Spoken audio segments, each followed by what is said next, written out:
This is the MLW Radio Network.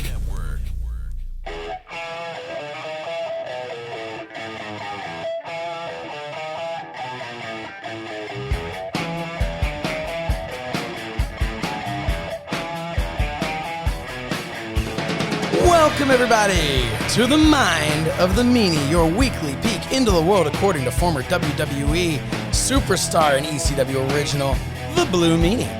We'll cover wrestling, music, movies, sports, and lots of useless knowledge, all contained in the Mind of the Meanie. I am your tour guide, Josh Shernoff, and he is the Blue Meanie. Meanie, what's on your mind? Happy post-Christmas. Happy post-Christmas and happy almost New Year. Yeah. We're recording the day after Christmas, so I'm calling today Christmas Part 2. Nice. We had like pre-Christmas, Christmas Eve shenanigans, which were fun, me and Mrs. Meanie. And then we had not normal Christmas Day. Normal Christmas Day we'd be in fucking Connecticut. But yeah, we had a really cool day to ourselves. And then, you know, today's going to be Christmas Part 2 because we have plenty of leftovers. Oh, man. Stuff like that. And, yeah, it'll be fun. We're chilling here with the Patreon crew, and then we're going to do our little Patreon Zoom calls afterwards. And, yeah. Yeah. We've got a little video situation here. I have a splitting headache. I don't know. What the hell is happening? I don't know what happened, but my camera my fancy camera disconnected, so we're just gonna be here. I will leave it in. Fuck it. Son of a bitch. Yeah, I don't know, man. Shernoff. I am hungover and didn't have a thing to drink. I don't know. That's I have crazy, such a headache. Man. I think it was just so. Yesterday was so much fun, but so exhausting. You know. Yeah. Yeah. So. Well, you got kids, so. Yeah, like Heath Slater. You got human kids. I got oh my disposables. And we've got a new T-shirt available now at Pro Wrestling Tees. Blue Meanie Jr. Thanks to Andy Slichter on that one. It's fantastic. Oh man, yeah. So it should have been a box of Kleenex with a BWO shirt on it and a fucking. I'm sure he can. A pair of Daisy Dukes and some tissue legs. I'm sure he would be able to do a newer version of that. An updated version. I wanted to say you've got your Hall & Oates shirt on. I love it. Man-Eater. Yeah. I actually kind of did a deep dive into the website of that company after I saw that. So cool. One of them that I loved that was wrestling related was the Intimate Warrior. Was fantastic. Yeah, it was like a cover of a romance novel, like so cool. Fabio. Yeah, the Intimate Warrior. Yeah, it was hilarious. Dude, that Mrs. Meanie has a really cool Celine Dion one too. Yeah, I saw that. I saw that one. Well, for folks who at home who may not have seen, I got like a Hall & Oates shirt, but it's done like in the spirit of like a heavy metal T-shirt, like a band shirt, and it's Man-Eater, and it's this demon eating a man, but it looks like a Metallica shirt almost. So they do. I almost don't want to say the name because I want to get them as a sponsor, but fuck it. They're called Unmetal. The shirts are Unmetal. This guy does legit covers for legit bands too, so. Hence he's experiencing the style of shirts. Yeah. But Tracy's got Celine Dion, and there's a really cool Phil Collins one, in the air tonight or something like that. But yeah, man, that website's great. Yeah. We bought ourselves these shirts on Black Friday, and we wrapped them up and forgot that we even fucking had them. So it's like, it was a surprise to both of us. Like I bought her a Christmas gift, and it came in the mail, and it was something she had said she wanted, and kind of dropped like she dropped hints like bricks. She was like, "Oh, it'd be great if I got this shirt in this size." And it's like an Undertaker ugly Christmas sweater. Oh yeah, I saw that she posted a picture of that. So I bought it, and it came in the mail. I'm like, yeah, this package came. I don't even know what it is. She's like, you sure it's not a present? Or I was like, no.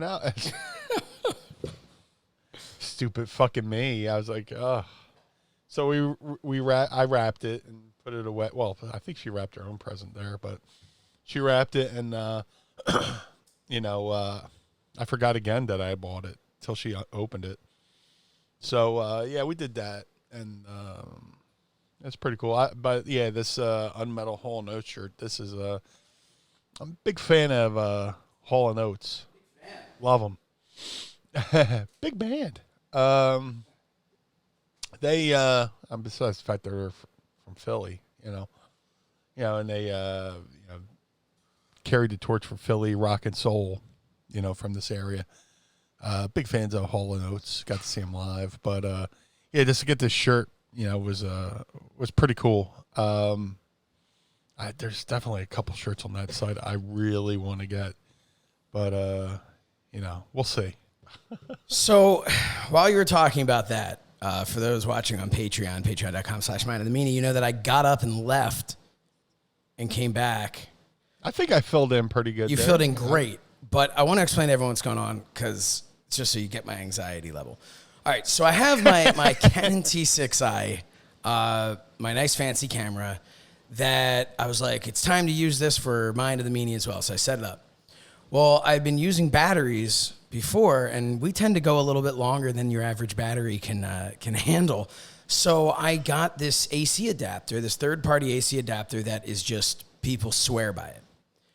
And it was working up until about 2 minutes into our show, and I, disappeared in the camera. So I don't really know what's going on. I just got up and checked it while you were talking, kept the headphones on so I could keep an ear on you. But, man, it's just not, there's no power. That's an indictment. No power going on. That sounds like an indictment to me. I had to keep an eye on you.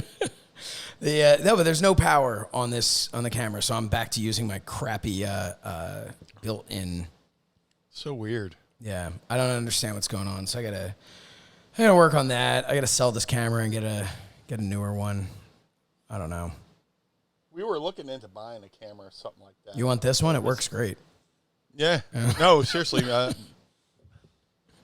Besides the obvious issues, but no, yeah. Mrs. Meanie wanted to get a newer camera to do her run-in videos. Yeah. So, and then something I could, because I got this gimmick on my ring light here where you can attach a camera. So, I guess we would just be swapping cameras. I don't know. Yeah, I don't know. I mean, the ring light that I have has a little gimmick to put a camera on it as well, which is cool. But yeah, I don't know. Just you got to go with whatever is going to look the best, but also is going to actually work. Because this looked really cool, and now it looks like shit. And, no pressure on me or anything, but I'm supposed to be freaking filming So Says Shernoff tomorrow with this camera. And I was like, oh, this is great. It's plugged in now. I won't have to worry about batteries. So now I got to charge all the batteries, which I should have had as backup anyway, but whatever. Yeah. Oh, Meanie. Oh, Meanie, I don't know. I didn't want to say fine. That sounds, ugh. Oh. Hey, can I crack this open? I haven't had any coffee today. Can I crack this? A little Aha black cherry coffee. Sparkling. Yeah, and I'm still bipolar water with the Yeti mischief over here. Nice. All right, let's do it. 3, 2, 1. Ooh. My lack of carpet. My lack of carpet in this room really echoes the cracking of the soft seltzer. Well, I thought you were going to say from the lack of carpet due to Manscaped. Yeah, manscaped.com, promo code Meanie, still active. Yeah. I don't know why they would deactivate it. No, it's still active. Promo code Meanie, and go get yourself some Manscaped. Shave those yams. Yeah. Oh, man, no, this tastes good, too. It's just need a good drink. Oh, I'm going to isolate that sound. If I only knew how. So you can see my. Did I talk before we went on the? I don't know. I think I started talking about my bare back before we went on the air. I was trying to freeze my face to the point where you would think the feed was frozen. I was just like, oh man. Yeah, I would have just kept rolling with it anyway at this point. Hey, we're only 40 episodes in. Happy 40th. oh yeah. Not to give you flashbacks to a couple decades ago or anything, but happy 40th. Motherfucker. No, but this is our 40th episode, which is crazy. Insane. So cool. So cool that we've... Like I say, I've seen people start podcasts and just not last. So it's just like cool that we're on number 40, you know? Yeah. To me, each one's an accomplishment. It really is, especially one like this where the freaking camera goes out. But no, it's we've managed to build something thanks to all of you who tune in. Yeah. We've managed to build something really cool, really fun. And yeah, it's a blast. As far as my bare back, what I was referencing was the background behind me. I've just got a little Mind of the Meanie poster thing on a shelf, and they came in and painted my office here.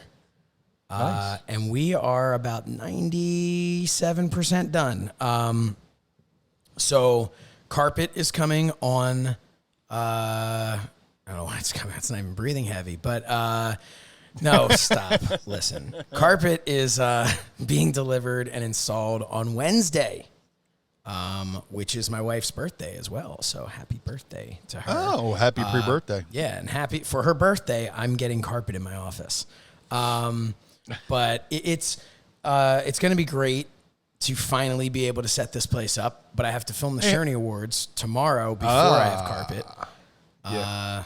And so, yeah, and it was just so freaking dusty in here, and I cleaned everything up, and it just was not, it wasn't working, for me. Dusty in here, baby. Huh? It's dusty in here, baby. Yeah. So I didn't hang my ties. I didn't put any of this stuff, Slichter. You don't care. Slichter's here. He just logged onto our Patreon feed. Slichter! That man was churning out merchandise for us the other day. He sent, what did he send, like three or four, which are all up there now. Huge pop for Slichter after the Sixers game. He has a video of him dancing at a Sixers game or something. Oh, dude, that cracked me up. It was like very hypnotic, where I couldn't stop watching it. I was just like, just like so amazed by it. He's got some rhythm. It's kind of put the Meanie dance to shame. But if we were still having shows, I'd bust it out. But, I think whenever we eventually do a live show, someone needs to remind me we need Slichter up there on stage doing his dance along with you doing your dance, while I do my classic dance of either standing against a wall, not moving, or the shopping cart. So either or. The shopping cart. You don't know the shopping cart? Maybe. All right, here we go. This is why you join Patreon, folks. Kind of just go along.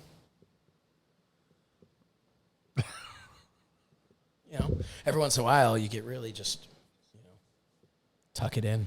I probably should have narrated that a little bit better for the people who aren't watching the video. Well, that's why you got to join Patreon. Yeah. Well, at this point, they probably turned it off already anyway. They're like, all right, I don't know what what the hell is going on here. Let me go back to YouTube and look at the Yule log. Or whatever. Oh, man. So, Meanie, what's on your mind? What's happening? What's been going on? So you had some Christmas. What's your New Year's plan like? New Year's probably going to break quarantine and go over to Donnie and Bev's for the evening. Okay. That's been our New Year's tradition. I think I told Donnie. If not, he just found out on the podcast that we're coming over. Sorry, Don. Nah. My trying to pronunciate lago of lago lavo. Oh man, That drink. I don't know what it is either. Dude, that was a shoot. Lagalugan? Flagalugan? I don't know. But either way, Donnie, breaking news, Meanie and Mrs. Meanie will be celebrating New Year's at your house. Yeah. So we'll be doing that. That'll be interesting. Well, I say interesting because there's normally a mummers parade here in Philly, but everything's shut down. So it'll probably be be like one of the most quiet fucking New Year's in South Philly. Yeah. Because I live in a particular area where, like, for those who don't know, the mummers are like, I mean, if you're an ECW fan, you know, because the ECW arena was a mummers hall. Everybody goes, oh, the world's most famous bingo hall, but actually it is really a mummers hall for the mummers to build their floats and do fundraisers and stuff like that. It was the South Philly Vikings, who are probably one of the most dominant mummers brigades. But I live in an area where, like in South Philly, like the parade goes up Broad Street, wraps around City Hall, down the other main street, which is Market Street, and then everybody comes way back down to South Philly on 2nd Street. So, you know, during the day, I could hear the parade on Broad Street, hanging out Donnie and Bev's, go home, and then the parade is continuing to come back up on 2nd Street, you know, which is it was fun. It was fun while I was younger. Yeah. But now that I just love peace and quiet and wanting to be left the fuck alone. Oh, dude, seriously. One time I made the fucking mistake on New Year's Day of going out to get coffee for me and Mrs. Meanie. I go to our local Dunkin' Donuts. I'm walking out, I got a tray of coffees with the everything on the side and the coffee tray, and I got the extra large for me, extra large for her, and then I'm walking down the street and this fucking mummer guy, and there's a dance called the mummer strut where, it's just like, it's almost like the meanie dance, but a guy does the mummer struts up to me and goes, yo, cuz you got the creams and sugars. I'm like, just get the fuck away from me. Get the fuck away. I told that story to my friend Albert. Every year he comes up to me, hey, yo, cuz you got the creams and sugars. Let's get the fuck right the fuck off, please. Because I was too sober. Can that be the name of this episode? Yeah, the creams and the sugars. Yo, cuz you got the creams and sugars. That's the name of the episode. Yo, cuz. Yo, cuz you got the creams and sugars. Yeah. Okay. That's settled. Good. Done. Timestamp it. Yeah. But awesome. I told that story to my friend Albert, my buddy, and he laughed so hard. He, like, every year, we'll be hanging out. Like, let's get some coffee. He's like, oh, yo, cuz you got the creams and sugars. You had to see it. The visual's even better because I was having none of it. I was just like, leave me the fuck alone. That's amazing. I encourage everybody Philly, when we finally return to wrestling conventions and stuff. Anyone listening, please feel free to go up to the Blue Meanie if you're waiting in line for an autograph, photo op, and when you get there, you say, "Hey, cuz, you got the creams and sugars." No, in South Philly, it's yo, cuz. Yo, cuz. Yo, cuz. Yo, cuz. Or in South Philly, yo, Bo. What's up, Bo? I never really heard Bo. Oh, no, because that's the joke. It's like, hey, let's go to Broad Street and go Bo Hunt and go, yo, Bo. Hey, Bo. Yo, Bo. Bo is like a alternative to cuz in South Philly. Interesting. There's a whole lingo. And then, like I was going to say, there's a culture like on 2nd Street, which is 2nd Street, but they call themselves two-streeters. Because there's the parade route comes back to South Philly. There's a whole strip of bars. And people just like, stop. And there's like stops on the routes, like traditional stops where people stop and place specifically for wherever, or they'll play in front of their clubhouse because there's a whole bunch of members clubhouses in my area too. So, but yeah, there's a whole. It's like a wrestling lingo, you know. Yo, cuz, yo, bo, what's up, cuz? G, you know. Hey, Sean wants to know what the hell is a John. It's a John. John it's like a gimmick. Like it's a. That's South Philly's version of gimmick. Yeah, it could be applied to anything. Yo, if I got new shoes, oh man, look at them Johns. Yeah. Or I can't reach something on the shelf. Yo, man, can you get that John for me? Yeah. And I was the same way. I was like, what the fuck's a John? And then my buddy translated to me. Initially, John was joint. Like, you know, Spike Lee says his movies are a Spike Lee joint. Do you mean like the marijuana? Not the marijuana. No, not like the marijuana. Okay. Check that joint out. You know, it could be a place, it could be a thing or whatever. But like, it just melted, evolved into joint evolved into John. Interesting. Yeah. I learned that in high school. I was like, what the fuck's John? I didn't realize it'd be around. Well, listen, they're like, look, Brian, look here, sir. So you weren't, well, that's the thing, it was back in high school, so you weren't able to be like, oh, it's like gimmick. Yeah, yeah.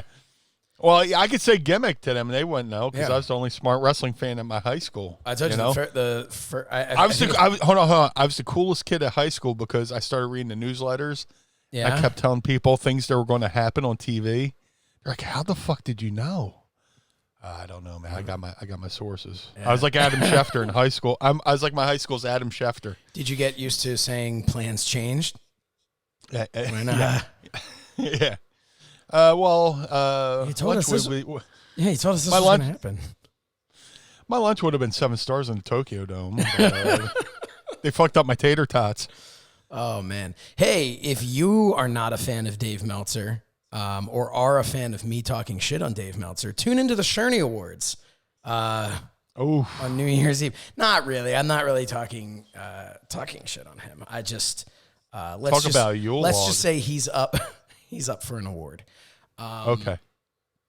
But hey, I don't hate Meltzer. I just hate some of the things he does. I don't hate Meltzer either. I mean, he clearly has an issue with me calling him on his shit, but you know, and he clearly dislikes fun, and waiting in line, and you know, being polite.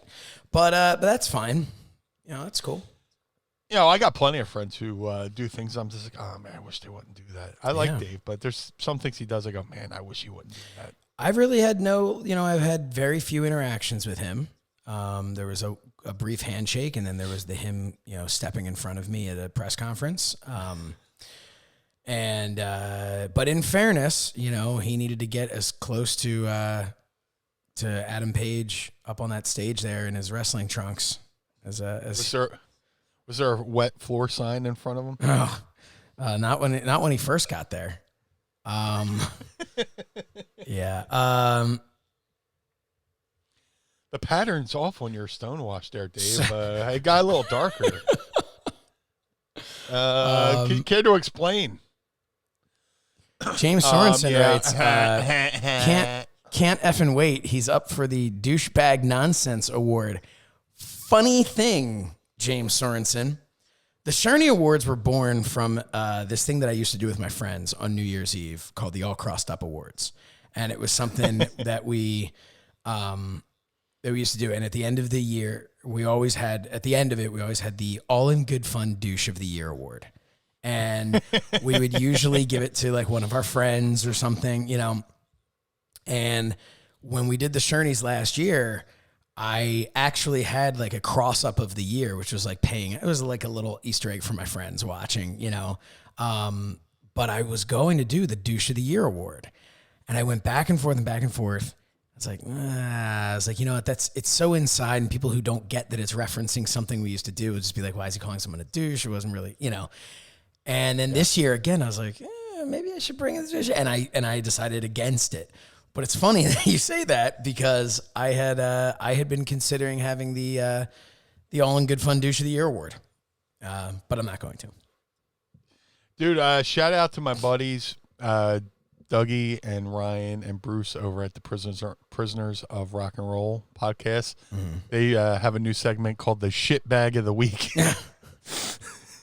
And, like, this person's such a fucking shit bag. Like, they did an episode on the Beatles versus the Rolling Stones, and the shit bag of the week was this guy who fucking just basically ripped off the Beatles and all these other bands by getting the rights to their music and shit like that.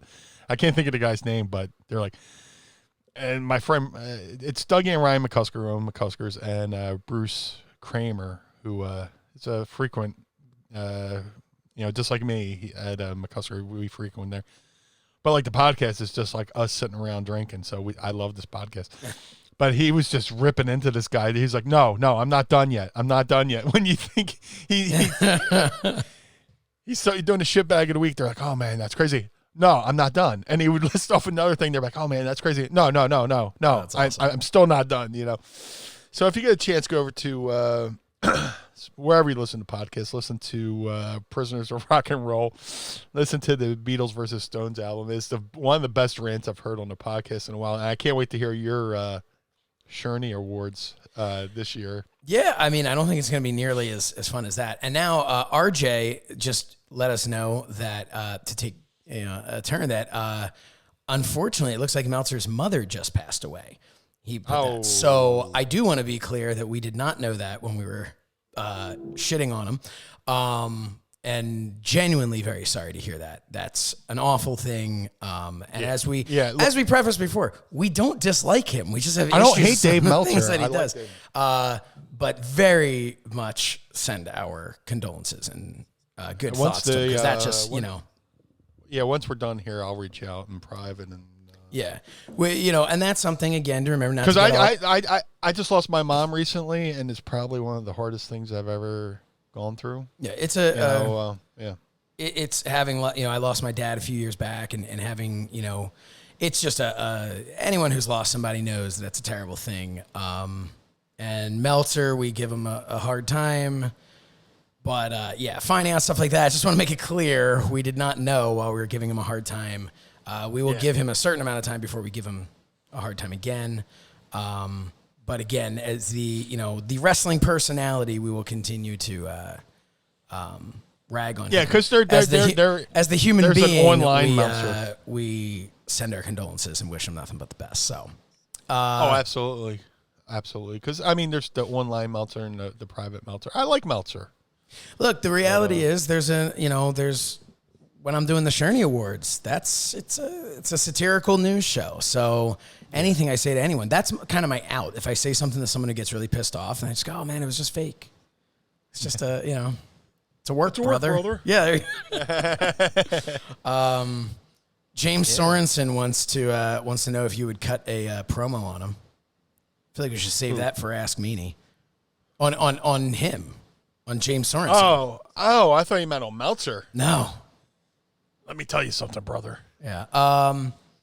Now that's what you're gonna do with those stonewashed jeans. Yeah, that sucks to hear though about his mom. Yeah, that's very upsetting. This has been such a shitty year.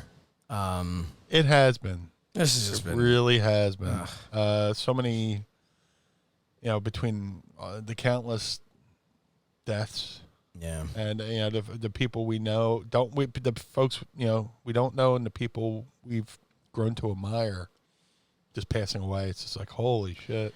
I have during the Shernie Awards, this is the second annual. So last year I ended the show with in memoriam segment, because I thought that's, I spend an entire year making fun of wrestling and people in wrestling, that it's only nice to show that I actually do respect and appreciate everybody who's a part of it.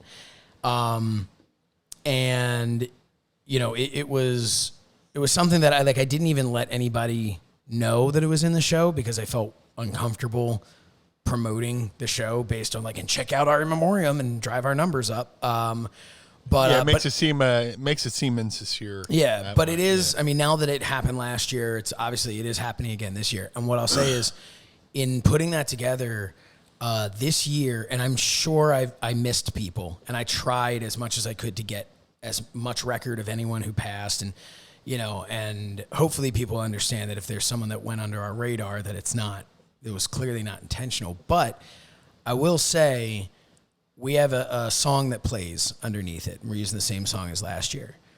I had to double the length of the song this year to be able to fit all of the people in memoriam. It was, I was just sitting there in such a rotten mood editing this segment. And it's just so depressing. And then when you look at that and you realize that's just a little piece of the wrestling business, forgetting the rest of the world. This is what you guys tuned into for episode 40. Yeah. I'm just gonna go cry for a minute in the corner, and I'll come back, and we'll get back. That's me in the corner. Oh man. Oh, I actually wanted to listen. There's a podcast that kind of like breaks down songs. I'm sorry, it's not a podcast. I think it's a Netflix. Okay. Oh yeah, we watched. Did you watch the REM one?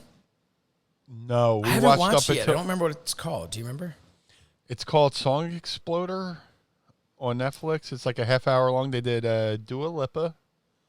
I forget the name of the song, but it's really good. Okay. Oh, God damn, you got me in love again. That's how the song goes. Okay. And then there's who's the band from Vegas? Oh my God, they had the album Sam's Town.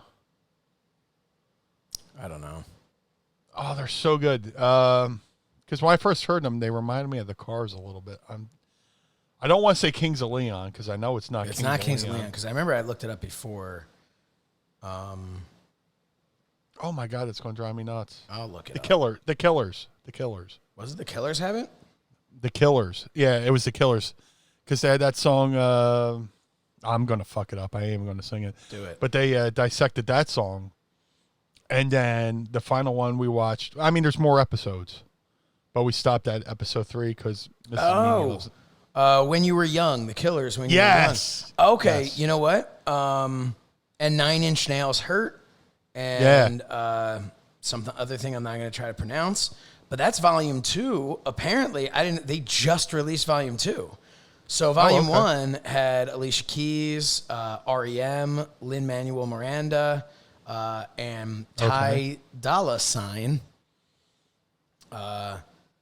celebrate his whole catalog. But REM, Losing My Religion, and I've yet to. Yeah, it's 26 minutes long. I haven't had an opportunity to watch it yet, but I really want to. A little spoiler alert. You know where that came from? Losing My Religion? No. Yeah, the inspiration. The singer was in a restaurant.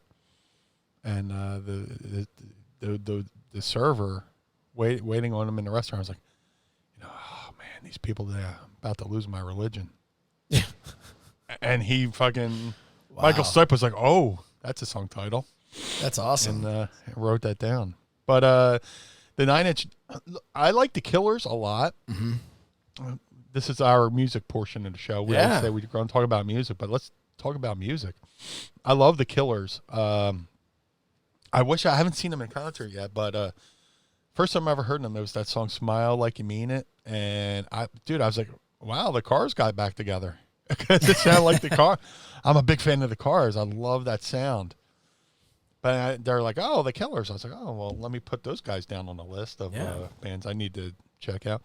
But then they dissected the song "When You Were Young." It's very cool. You know what's cool about this show? No, tell me. They'll introduce a part of the song that wasn't included in the song. Like for the Killers, When You Were Young, there's a moment where there was like some kind of tribal chanting that was supposed to be in the song, and they left it out. And when the host of the show played it for him, they're like, "Where did you get that?" Because they're like, "Oh man, we almost put that we." Took that out of the song at the last second, and they were amazed that the host of the show got this stuff. But when he dissected "Hurt" by 9 Inch Nails, and he's sitting there talking to Trent Reznor, and they're breaking it down sound by sound and stuff like that. like even the ambient sound of just an empty room is like haunting, and then they talk about the guitars and all this stuff, and me and Mrs. Meanie kind of looked at each other like, because like there's a moment where the interviewer said, and this is something I've brought up on the podcast, where I've seen interviews where like somebody like Paul McCartney they go, oh, what was this song mean? And Paul McCartney will go, song's whatever you imagine it. Yeah, is, whatever you want it to mean. So the guy's asking what's heard about. He's like, hey, and Trent Reznor said this too. He's like, I hate when people tell me what the song's about, because I want to leave it up to the interpretation of, what it is. When you have that personal connection to it and you think it's this, and then somebody says, well, no, really, it's that. Yeah. It kind of kills that. I agree. Yeah. It should be whatever it is to that person who's listening. Yeah. By the way, while you were talking, I unplugged my camera from the wall and plugged it into a different outlet, and now it's working, which is concerning. So we're going to have that conversation with the contractor when he comes back on Tuesday. Now, is it the current contractor or the previous? Oh God, no! Previous one's long gone. These guys are amazing what they're doing. But physically but the previous one, he's the one who installed the outlet. So, I don't know. Sometimes I wonder if maybe like too much dust got in. Dude, Mrs. Meanie went around our house and replaced all the outlets all by herself, which impressed the fuck out of me. That's awesome. I did that upstairs in our house. Because the only thing that sucks is you gotta turn terrible. What's that? Yeah, the only thing that sucks. The only thing that sucks is you gotta kill all the power in the house for a little bit. Yeah, but I shocked the shit out of myself because in our dining room, shock the Shernoff. Yeah, in our dining room. So my brother was over, and he's like helping me out with it. He's got the tester. I'm flipping the switches in the basement. So I flip the switch. He does the tester, does two of them. He's like, you're good. Unfortunately, the wall was linked to three different gimmicks, whatever. So you use gimmick for when you don't know what else to say. Three different Johns. Yeah, three different Johns. So the problem was it was good. No problem. That's off. I went for the other one, reached in, grabbed it out, shocked the living crap out of me.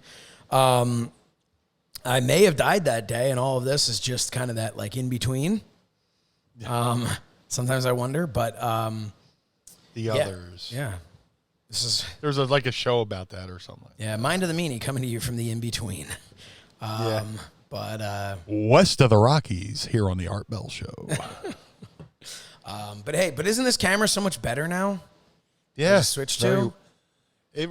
Join patreon.com/Mind of the Meanie, and you can find out how horrible my laptop camera is. Oh, most laptop cameras are the shits anyway.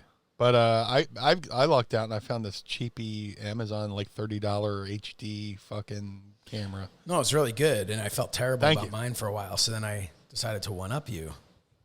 But yeah, you like if you just paused and looked into the lens, it would look like a Rolling Stone cover, like. It's that kind of like quality of photo. Yeah, like, I do immediately. Yeah, there you go. Put Rolling Stone over that photo, slicked her. Oh man, Mind of the Meanie, the Rolling Stone interview. That'd be cool. You want to get an interview in Rolling Stone?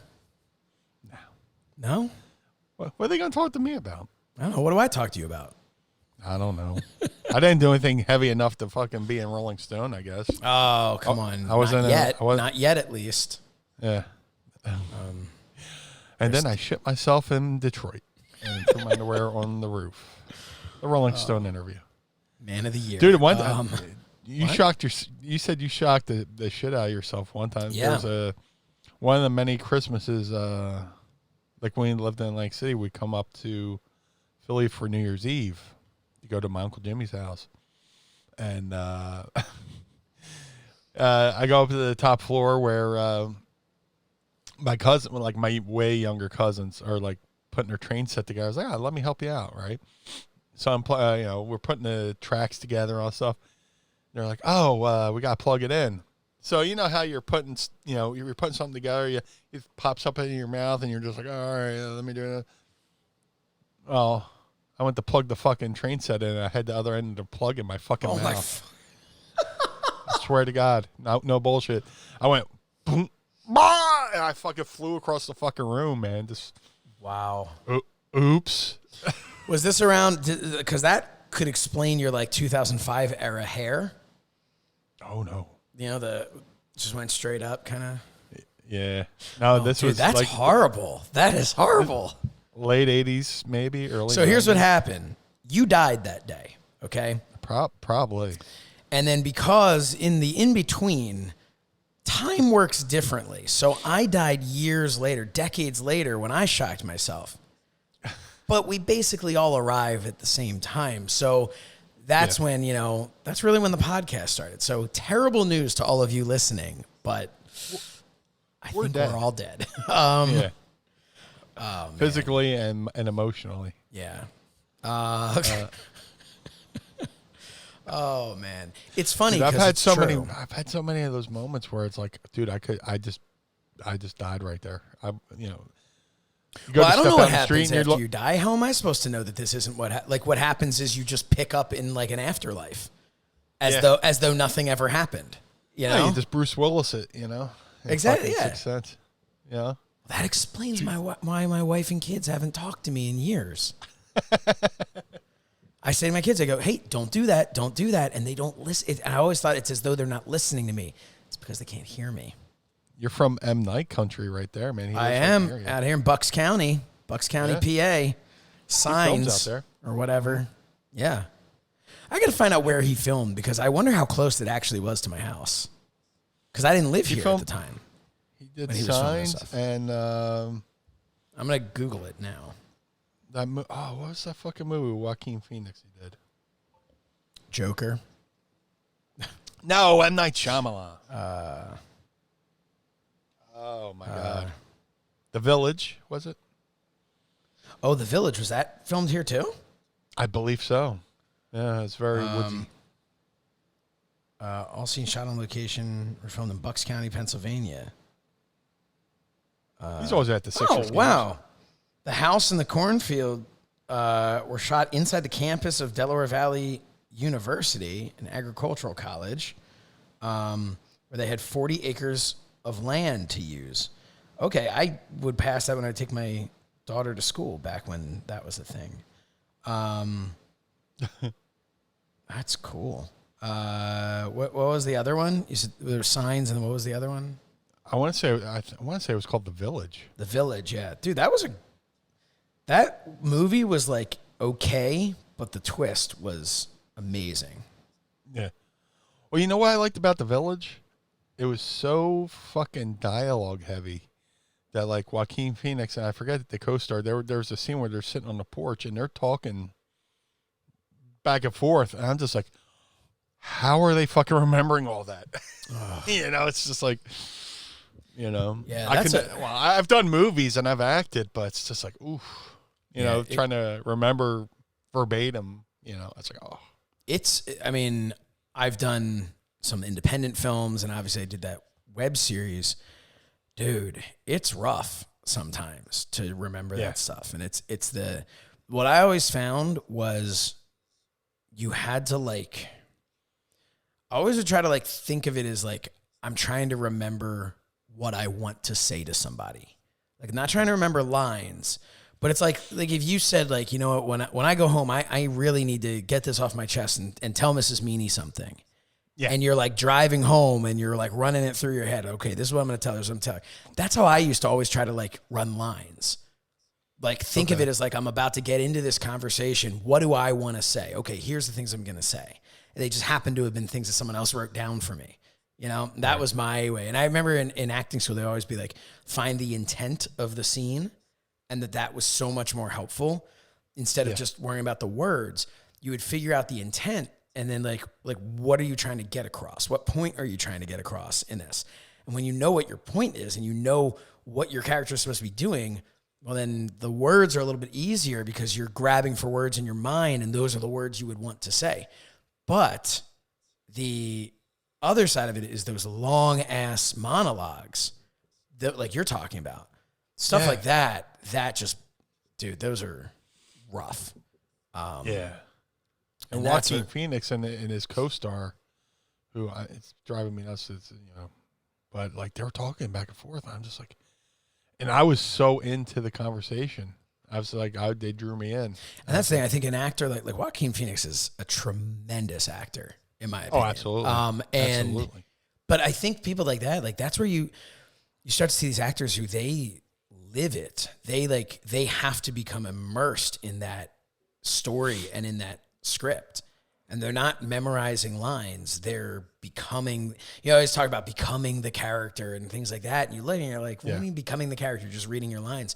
But that's how they're able to do that, because it really does become like an inner monologue that they're then just letting out. So it's really acting. Good acting is just such a cool thing to watch. I watched did you ever watch Westworld? No, but I've heard plenty about it. So I didn't watch the most recent season, just never got back into it. That first season was incredible, and Anthony Hopkins is in it. And I saw something online. It was like a YouTube thing where somebody it was like an acting teacher broke down one scene with Anthony Hopkins and like explained how incredible it was and how he was like they were like looking at like his facial expressions. Or like, you see here he thought about it. There it slightly amused him as but then he remembered something. And it's like all these little like movements of his face where you're looking at, you're like, holy crap, like this dude was deep into that part. But so I crop dusted Annie McDowell once. Malcolm also McDowell. Tough. Yeah. Was. Speaking of great actors, yeah. Did he no sell it? Because that would be some acting. No, I was leaving we're doing a convention in Chicago. Dude, I'm sorry, I totally shit on your whole fucking thing, but no, it's fine. We're at a convention in Chicago, and we're having dinner at the steakhouse, and we're leaving, and it's like we're doing this one convention, and there was like a horror convention around the same time, so competing conventions. So we're at the table. It's me, Mrs. Meanie, Billy Corgan, and a few other folks, and we're leaving. Oh, Meanie, if you can bend over real quick, pick up that name you dropped. Yeah. I need to put a fucking sound effect in here, like, you dropped the name there. Well, I didn't even want to say Billy's name because I don't think he knew I did this. So we're like, oh, look, there's Malcolm McDowell over there. I was like, oh, I got a fart. So is that just what happens when you get excited when you meet somebody new? Yeah, just Clockwork Orange. This was Operation Clockwork Shit Stain. So I was like, we're walking by, and I just, the art to crop dusting is to start. Don't fart while you're at the subject. Start like maybe a couple yards back. Just stand there and go, and then briskly walk past the person, and just walk like you belong there. Just keep walking. And I didn't look for the reaction, but the first time I ever heard the term crop dusting was it was see if I can get this right. I want to say January 12th, 2007. I think that's right. Trying to remember. Maybe not. But anyway, because we're on a train, an Amtrak train coming back from a cruise that like me and a group of friends were on. And we're on there, and all of a sudden, something just smelled bad. And one of the people we were with, it was actually Calvin's ex-girlfriend. She was like, oh man, that dude over there crop dusted. And I had never heard the term before, and I could not stop laughing. But the problem is when you're laughing, you're taking big inhales, and it was just awful. It was a terrible thing. But yeah, I was like, you're just scraping your tongue.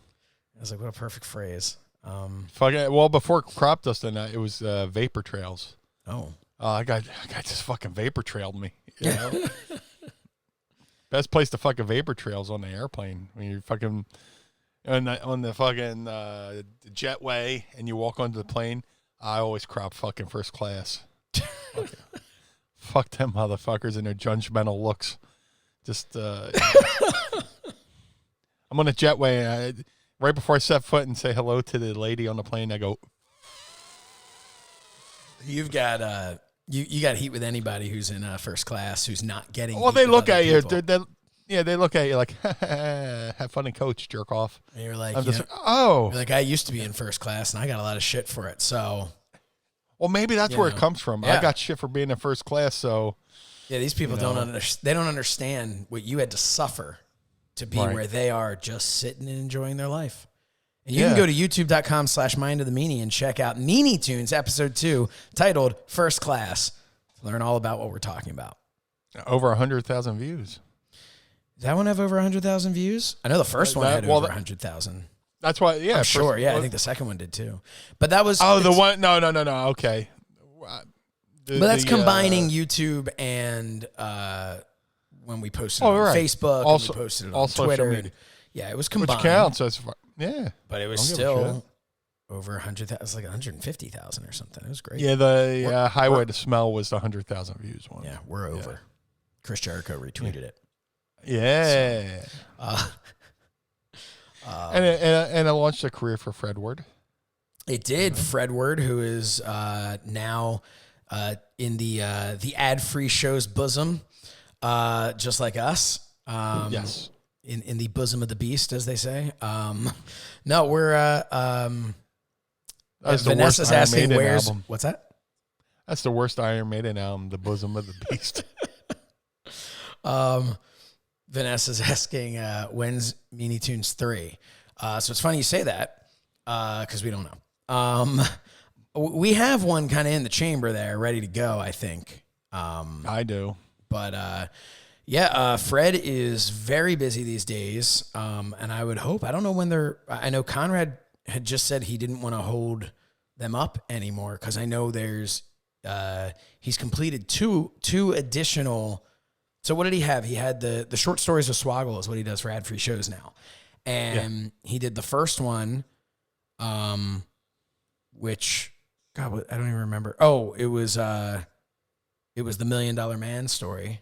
And then he did a second one, which was, I can't say what it is because they haven't announced it yet, but he did that. And then he did one that was from the Pat Patterson tribute episode. Nice. And so, and I know he's working on one other one now. So I know 2 of them are done that haven't aired yet. And he's working on more. And so I think until that kind of wraps up, for like a season, I think let's just put it this way. We don't pay him. So we're going to let him go do a real job and then he can come back to us. But no, we'll be doing another one for sure. Oh, absolutely. But yeah. But yeah, he got a good gig out of that. And then ad-free shows is hooking up our whole family here because we are a part of ad-free shows. We should definitely plug that. January 1st, check out That Was Extreme with myself, Meanie, and Joel Gertner. I think it came off really well. We recorded it last week. And I think it came off really well for the first time doing that type of format. And it was a lot of fun. Absolutely. Yeah, we had a real good time with it, and looking forward for everybody to check it out. And it's free, which is cool. It's not behind their paywall. It's something that they're sharing with everybody to show you what ad-free shows has to offer. So I'm really looking forward to seeing the response and the feedback to that on New Year's Day. So we're kind of taking over. We're taking over the new year. Because I got the Shernie Awards, which is going to be airing New Year's Eve going into January 1st. We're going to do a countdown. Nice. And then we're doing that New Year's Day. And then I believe we're going to be doing some sort of, Zoom call with them as well. Yeah. So that'll be really fun. But absolutely. Speaking of Zoom calls, we're doing a Zoom call later this evening with our Patreon folks. I am so excited for that. That's like the most fun thing we do. It's really, I think all the stuff that we do, the Zoom call is the most enjoyable from an interacting standpoint with everybody. It's definitely a sense of community, just we're sitting around just bullshitting. Yeah. And by the way, we should also let everybody know who's on Patreon. We did not forget about the watch along this month. And by did not forget, I mean forgot, but then remembered that we had forgotten. It is going to happen. The watch along will happen at some point. It might get to you a little bit later, but it's going to happen, right, Meanie?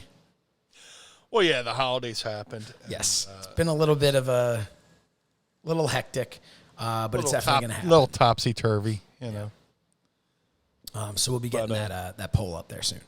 What else is going on?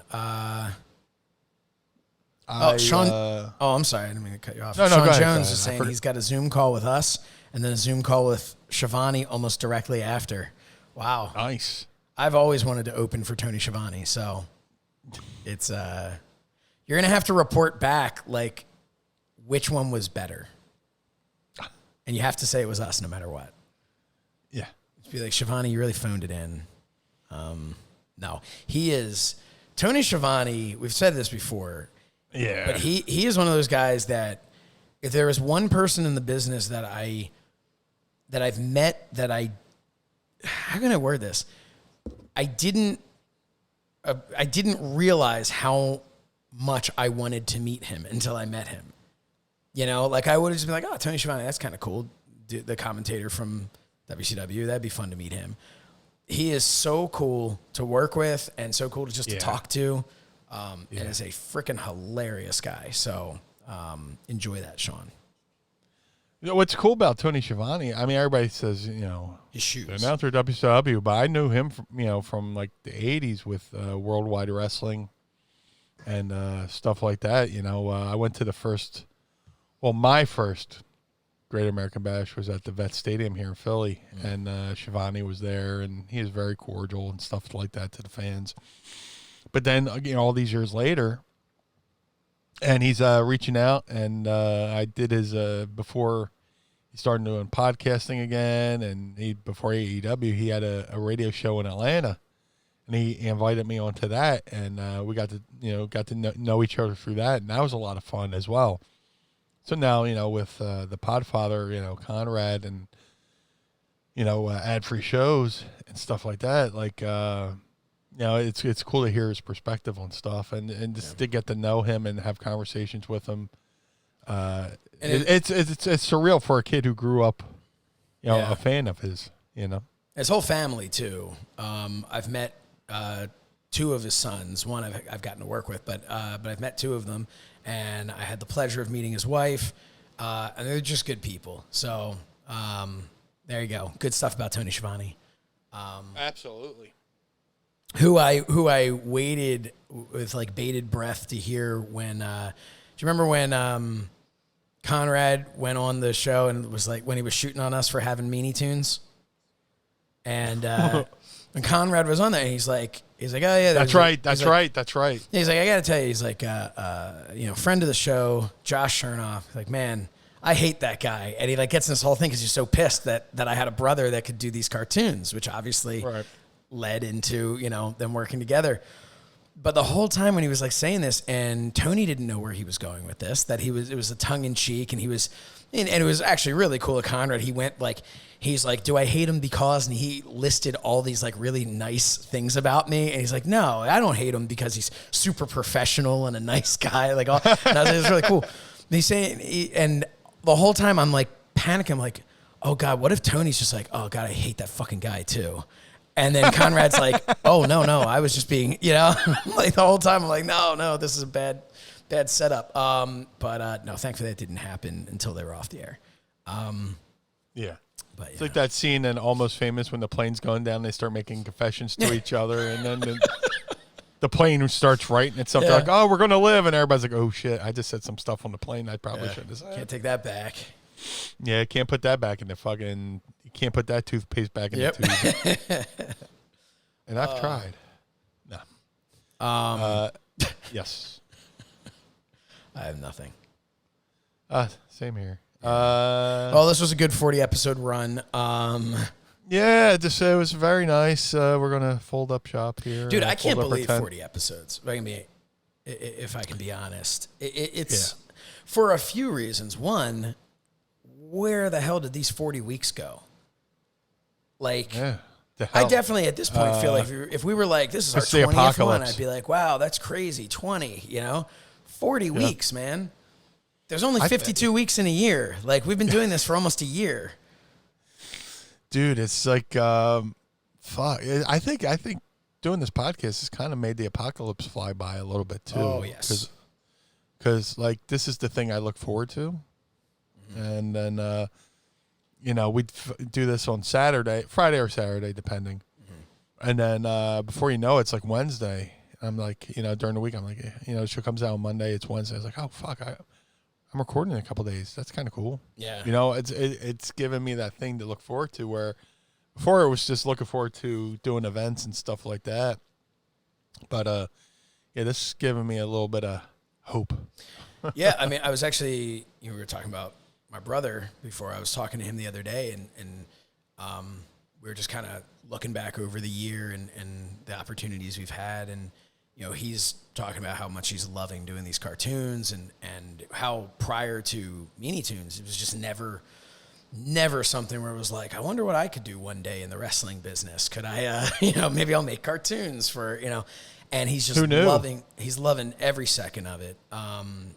And there's that creative outlet, not just the animating, but when he comes up with all like the funny little, Easter eggs in there, and it's that creative outlet.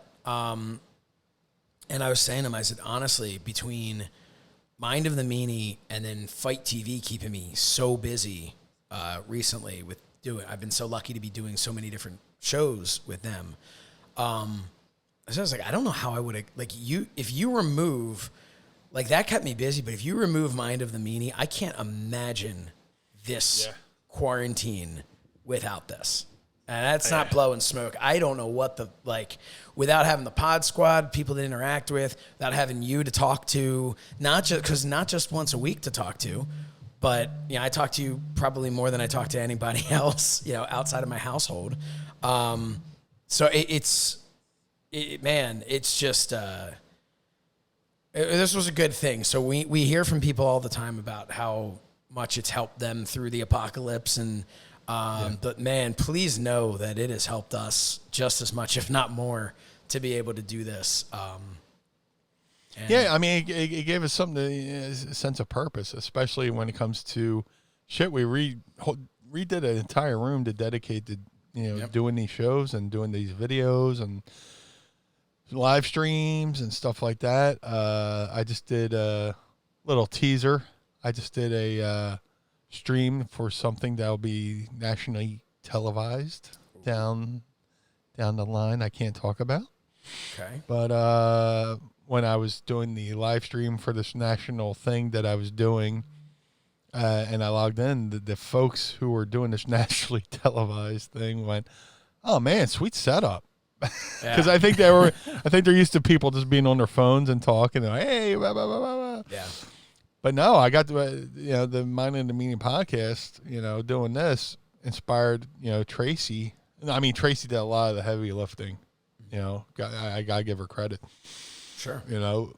But she gave her a sense of doing something really cool and meaningful and stuff like that. So we, Christmas Eve and Christmas Day, we sat around in this room all day, just like, wow, we're doing it. We really did it. Look what we created here. Yeah, and it's just been really cool. It's I mean, you almost forget that we're in the apocalypse, even though we're in the apocalypse. I mean, that's seriously it's. And you talked about kind of gives hope, and it does because there's this feeling in this time period of oh my God, this is never going to end. This horrible time in everyone's lives is never going to end. But then there's that part, through doing the show where we constantly have something new to look forward to. We have the theoretical live shows to look forward to when those happen, and just keep coming up with ideas. We got Slichter sending us more graphics for T-shirts and stuff. And it's just, it's so, that's another thing to look back, because this is kind of our end of the year show here. And not kind of, it literally is our end of the year show. But this is our last show of 2020. And, when we started this, I remember, we had that conversation where we're like, you don't want to reinvent the wheel. You look at who did things the right way. And one of the things we looked at was, what Conrad has done and the T-shirts and, that idea of hey, if you can say something funny and put a T-shirt out there, who knows? Maybe that could be a good, extra source of revenue to be able to support the podcast. And man, it just, we had a couple of things, and then somehow we're lucky enough to get Andy Slichter to send over. I want to say it was was it a Phillies logo? I almost want to say I think it was a Blue Meanie, in the style of the Phillies, right? I almost want to say his first shirt was the split screen of us, where it was your fit. That was definitely, yes. So that was the first, because I think he made the other one and just sent it and was like, hey, I don't know if you guys mind, but I made this. And we're like, mind? We would love to pay you nothing and have you do this as much as possible. Because we were racking our brains trying to come up with ideas for shirts. Well, that's the thing. It's not only his talent of being able to physically create these graphics, but it's the creativity behind them as well. We will say something that we forget instantly as soon as we said it, and then he sends these awesome graphics. So Andy says the faces were first. Okay, yeah. So what was there was a Phillies logo thing. That may have been me asking him to do after the faces. I don't know.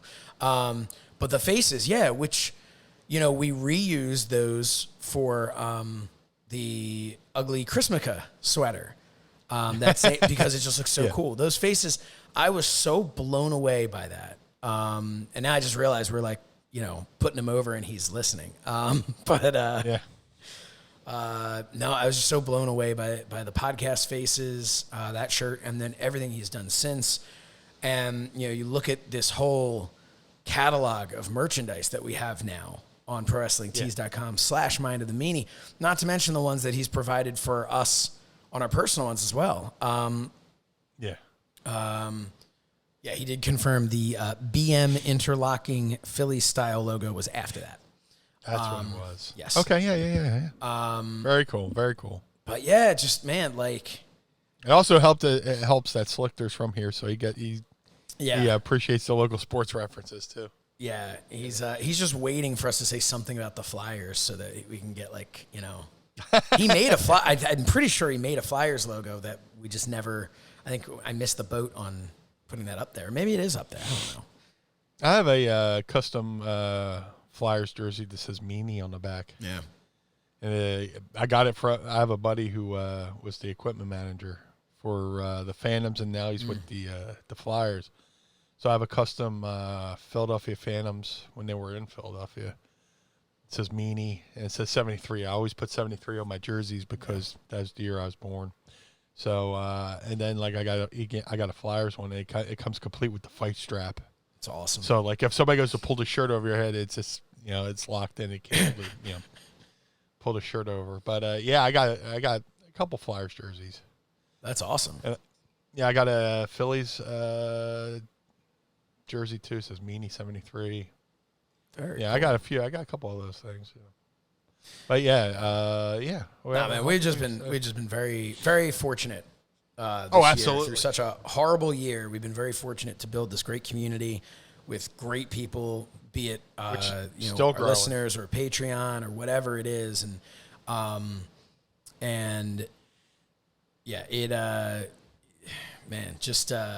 very lucky. One of my favorite thing is when somebody will reach out privately and just just with a sentence of something we've said or you've said or I said.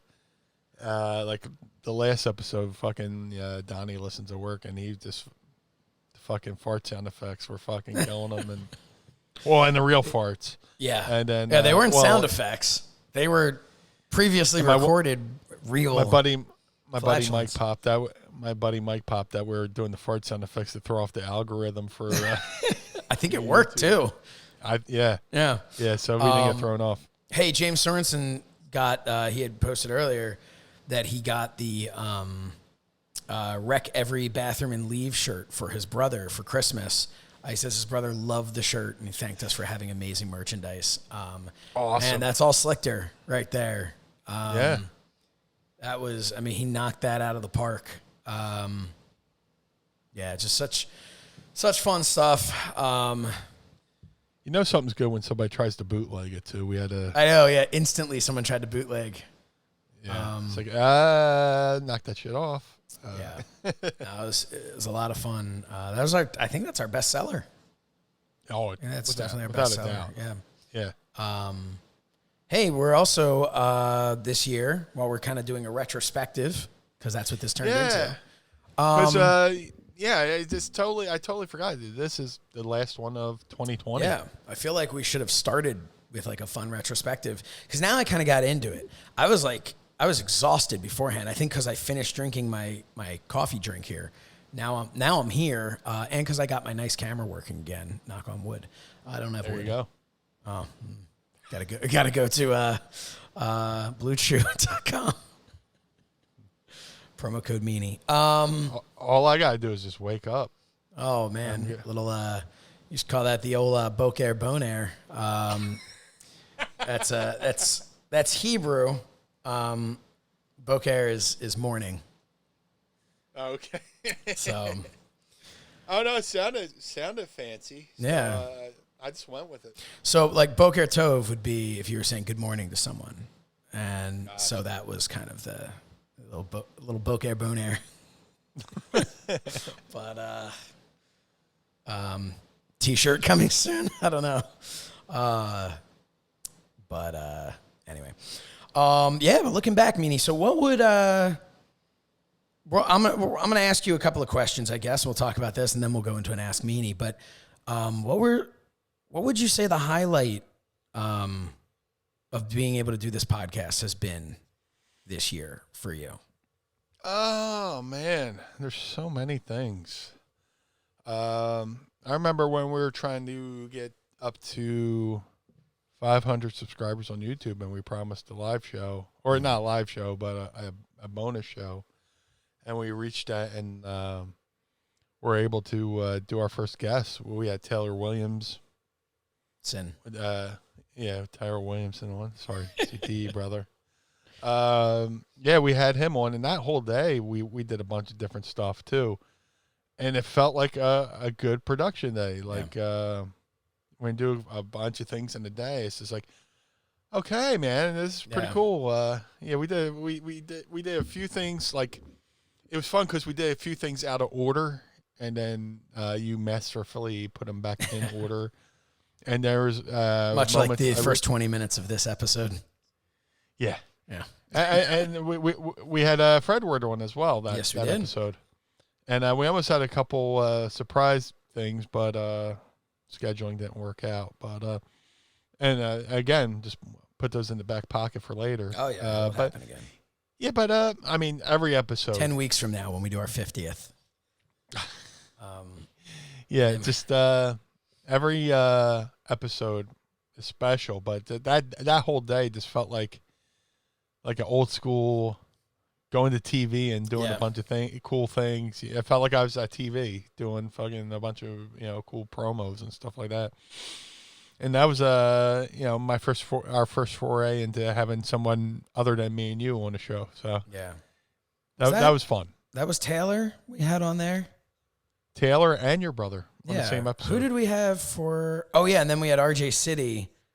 Yeah, on for a few, that was our 30th episode, I think, right? Yeah, we kept him hostage for a couple hours. That was great. There's a couple times we were talking, and he was just like over on the side, just like looking like. Like he seemed to have a good time. At least that's what he told us. So he's a gentleman. Yeah, that RJ. Such taking coffee in his underwear. What's that? Such a heel, that guy. Oh, he is. He is. Dude, I legit, like during one of the Pro Wrestling Tees sales, I went and bought a couple of his shirts for Mrs. Meanie. I think they're Halloween themed shirts for him or something like that. And he like if you buy a shirt from him, he'll send you an email as a heel. And he sent me an email and just fucking popped the shit out of me. I'm referencing him on the Shernoff Awards at some point. Awesome. He's not getting an award, but he is getting referenced in something. Nice. But which reminds me, I've written about half the show that I'm filming tomorrow. I have the awards all planned out, but I've only written about half the show because I can't I'm not just sitting there going, and the winner of the whatever, I got to do a whole spiel with it. So I'm excited for it. It'll be fun. I will say, looking back on this year, it's funny when the year started, because with my show, I was in the studio in January and February, and by March I did it in my office, and by April I was just home by myself.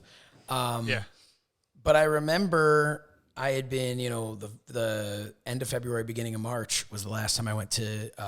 They flew me to Chicago from FITE for AEW, and so cool. Did that pay-per-view. Oh, it was amazing. It was such a great time. And I remember leaving there, kind of saying, I'll see you guys in Jersey and Philly. I'll be at those shows. And then those didn't happen. And I remember in the beginning at that time kind of being like, well, this really sucks, because I felt like I had been building up, just kind of building steam with that company and with FITE, and starting to get a reputation, get a little bit better known by just fans, in general, especially fans overseas who are seeing all the AEW Plus stuff. I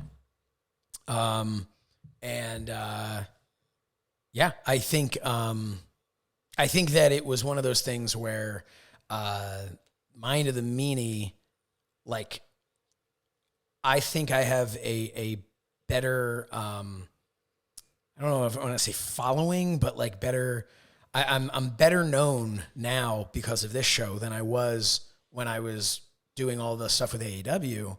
And more than that, not just being known, I've been able to create like relationships with people that are watching the stuff that I'm doing. And that's something that was completely because of this show. And it's just been so cool to be able to it's one thing to go do something and be like, this is cool for me. I get to go interview this guy or interview that guy, whatever.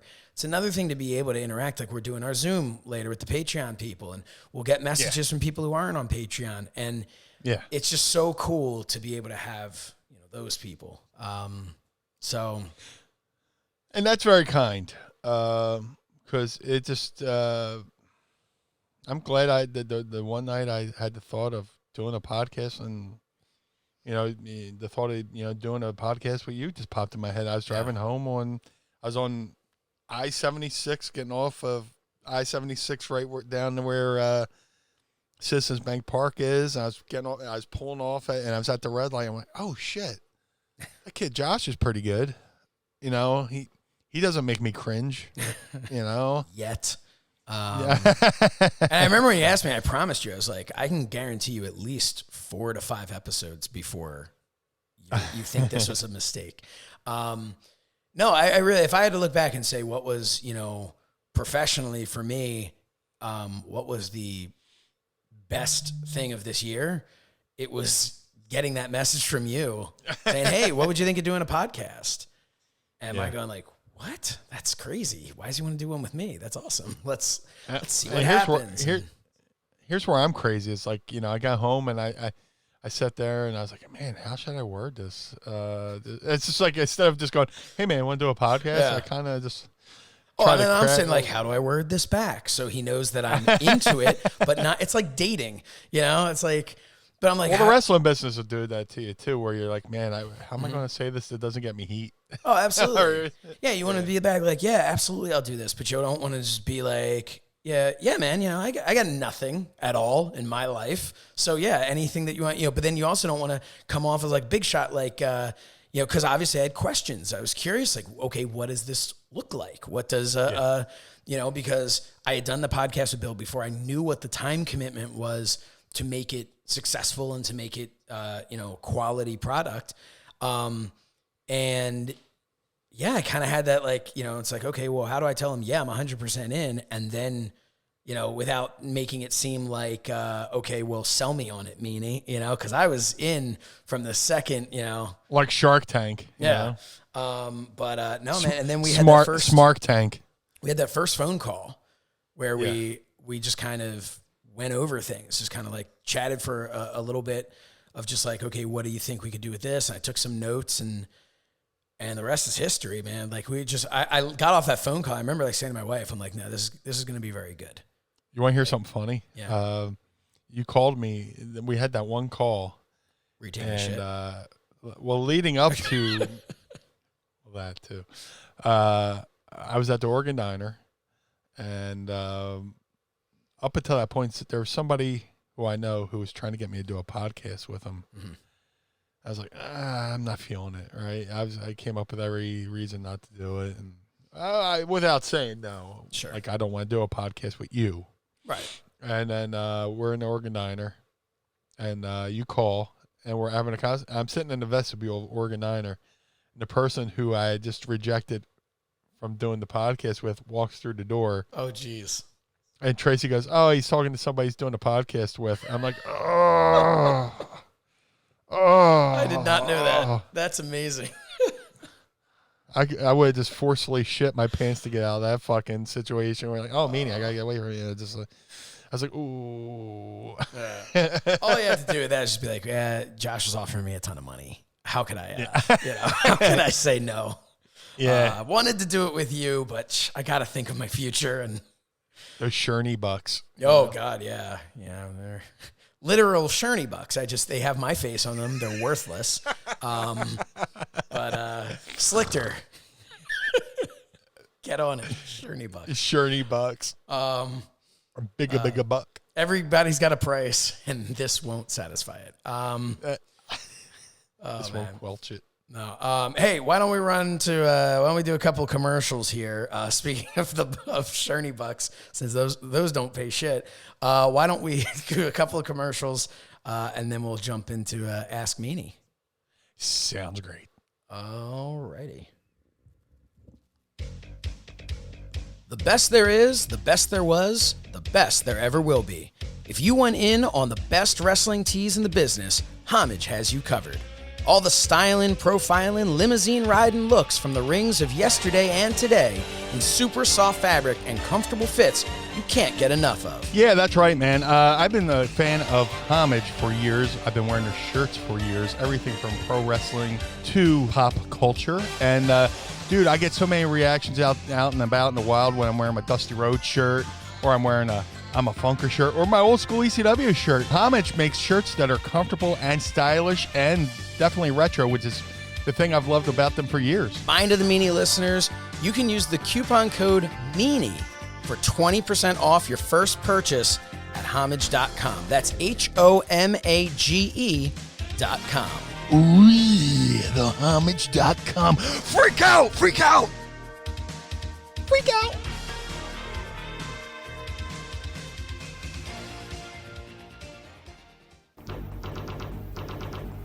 Ladies and gentlemen, welcome to Retromania Wrestling! Hey Meanie, do you remember playing some old school wrestling arcade games? Oh, absolutely, man. I spent many hours in the old arcade as a kid, spending endless quarters for endless hours. Well, now, guess what? They're back. The old school style wrestling game is back with Retromania Wrestling. Retromania comes to you from Retrosoft Studios, which is a video game development company creating modern games with a retro feel. Retromania Wrestling is the official sequel to the 1991 arcade hit WrestleFest, and it's set to be released for the PC, Nintendo Switch, PlayStation 4, and Xbox One. Dude, I've spent so many hours playing the original WrestleFest in the arcade.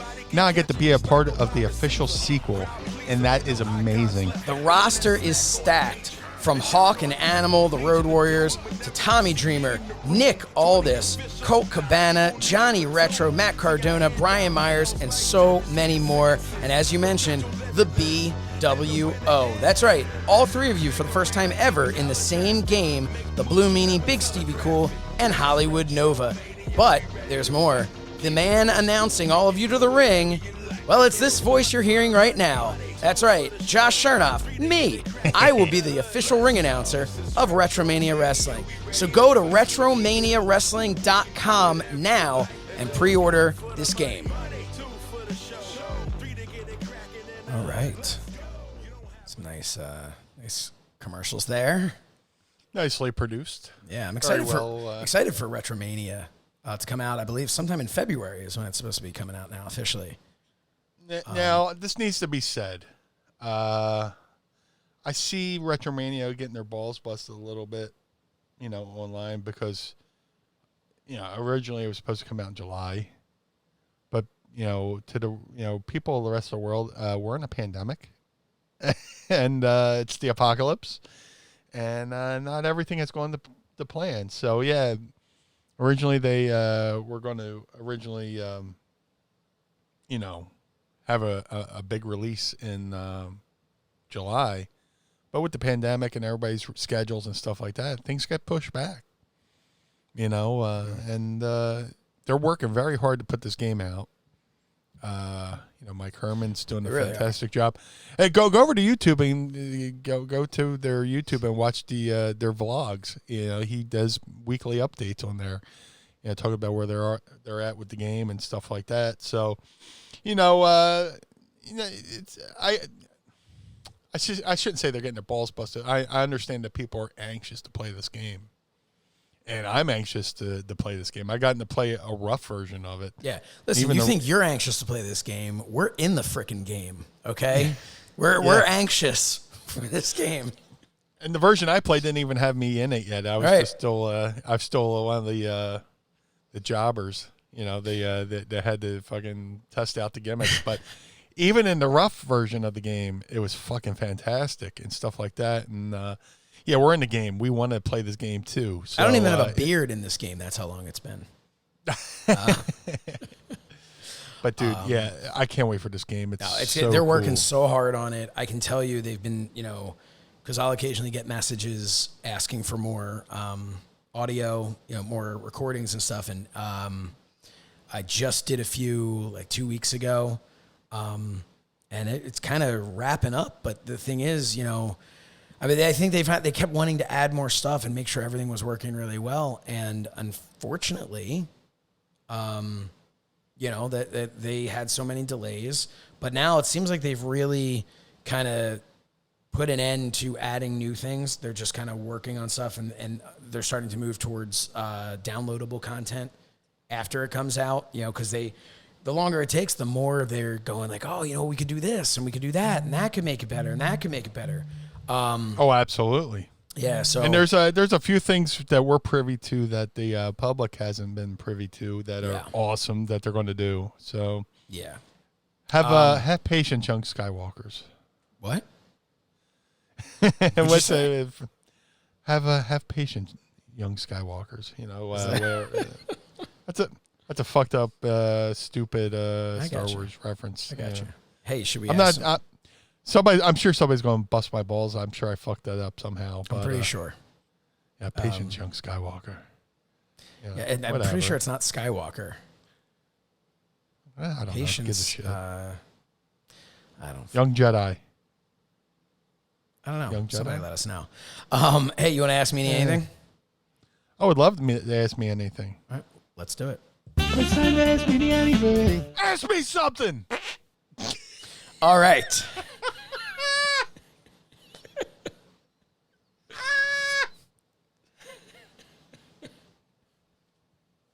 Should have waited till you're drinking something.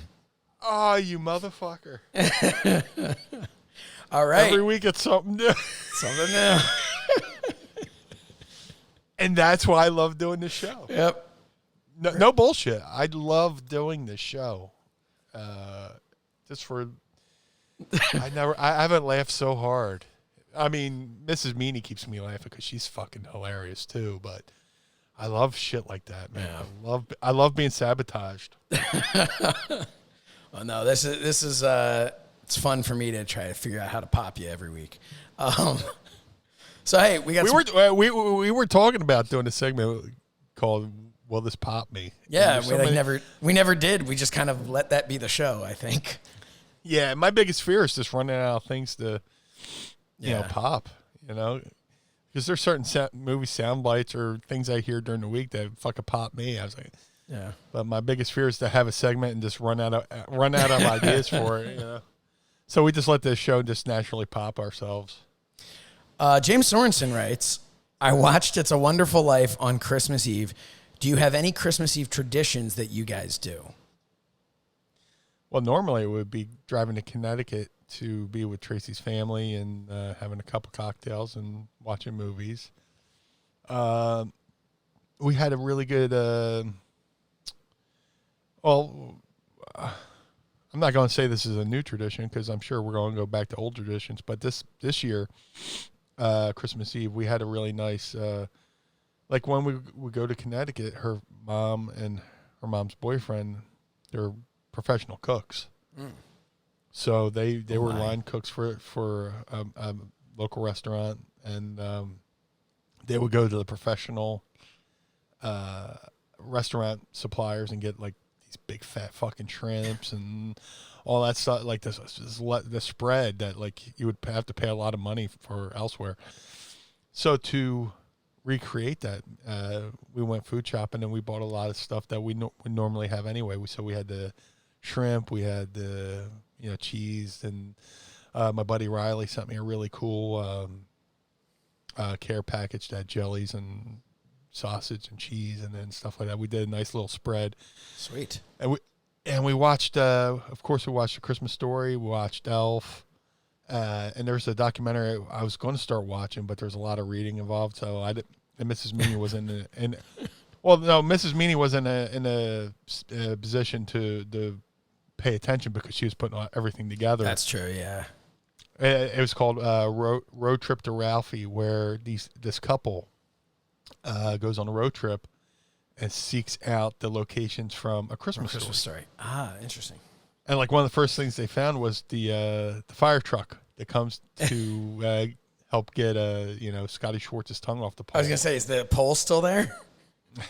Well, we didn't get to that part. Is his tongue still there? Yeah. But the next scene, the next thing they were about to do is they're seeking out the school that they went to school with, School 2. And we're like, you know what? Let's watch this. And we still haven't yet watched the rest of it. But a lot of the stuff was filmed up in Canada too, which I didn't know, like in the Toronto area. I mean, maybe the outside. The outside was filmed in Cleveland, where the house is and stuff like that. But like the school and all that stuff was up in Canada. With our good friend RJ City. Yeah. Does he live in Canada? Yeah. Well, he's from Canada. He's dual citizen. Okay. Like his mom's from New York. He's kind of like Chris Jericho, Yeah. His mom from New York and or no, that was Bret Hart. His mom was from New York. And, Jericho's married dad was from. I mean, he played. He played for the Rangers. I don't know. Yeah. And that's why Jericho was born. Jericho has the dual citizenship. We'll have to get Jericho on here at some point to tell us all about it. Oh, of course. Yeah. I'll give him a call. But as far as traditions, we had a really good Christmas Eve. And then we came upstairs and just hung out. And there's this YouTuber who does a stream, Steve Lookner. He, like anytime there's breaking news. Yeah, so I went on his feed. And we just sat there and like just hung out with with his feed for the rest of the night. And hold on, sorry. May God bless you, and also with you. So help me force God. Be with you, young Skywalker. My name is Luca. I don't know. But we hung out with him and. Hold on, I have to sneeze too. Hold on. There we go. Oh, it's the dust in here, I think. Oh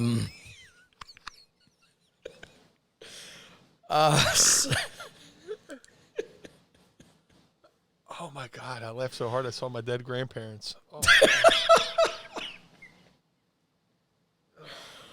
Oh God! All right.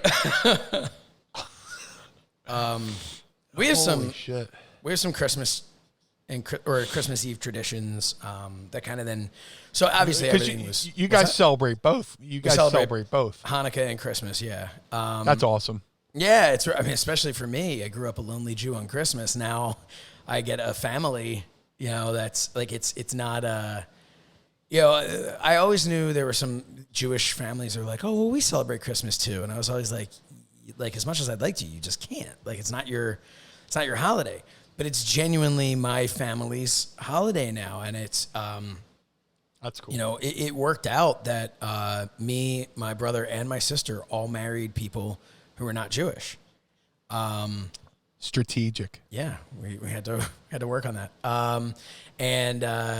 So it's kind of a fun thing for us that it's, we're genuinely experiencing that and having a great time with it. And my kids, Hanukkah's great. Like, it really is. It's a fun, special time. We have lots of traditions with it, but it's not the same thing as Christmas. It falls around the same. So Hanukkah is on the 25th of Kislev in the Jewish calendar. So that falls at all different times, but it's always right around Christmas. Okay. And that's why Hanukkah has kind of over the years been built up into the Jewish Christmas, but it's really not. Okay. It's not the most holy holiday. It's not the, it's the most commercialized because of how close it is to Christmas.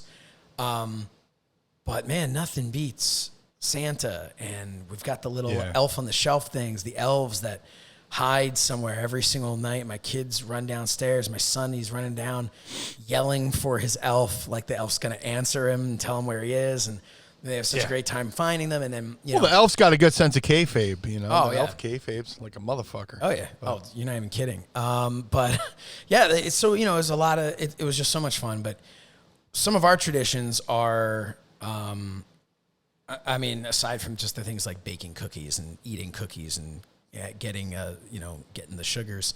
But aside from that, we would watch the Muppet Family Christmas is something that my wife always watched as a kid. So that's something now with our kids. We watch that every year. We go to Shady Brook Farms, which is nice. You know where that is? Oh, yeah. I've never been there, but I know where it is. Yeah. And they've got an amazing drive-through light show. And so we've done that. This was our 5th year that we did that. And so that's cool. And the kids just, every year you get to see, they like kind of see it again for the first time, which is kind of cool. And so we did that. And then normally we would go out on Christmas Eve, and we would go to, like hibachi. Because the joke with Jewish people, we'd always go get Chinese food. Yes. But we were like, well, let's do something kind of like more fun. So we've gone to hibachi, and it's always been a lot of fun with the kids. And that's Christmas Eve, right? Christmas Eve. Yeah. Okay. Christmas Day? I don't remember because we didn't do it this year.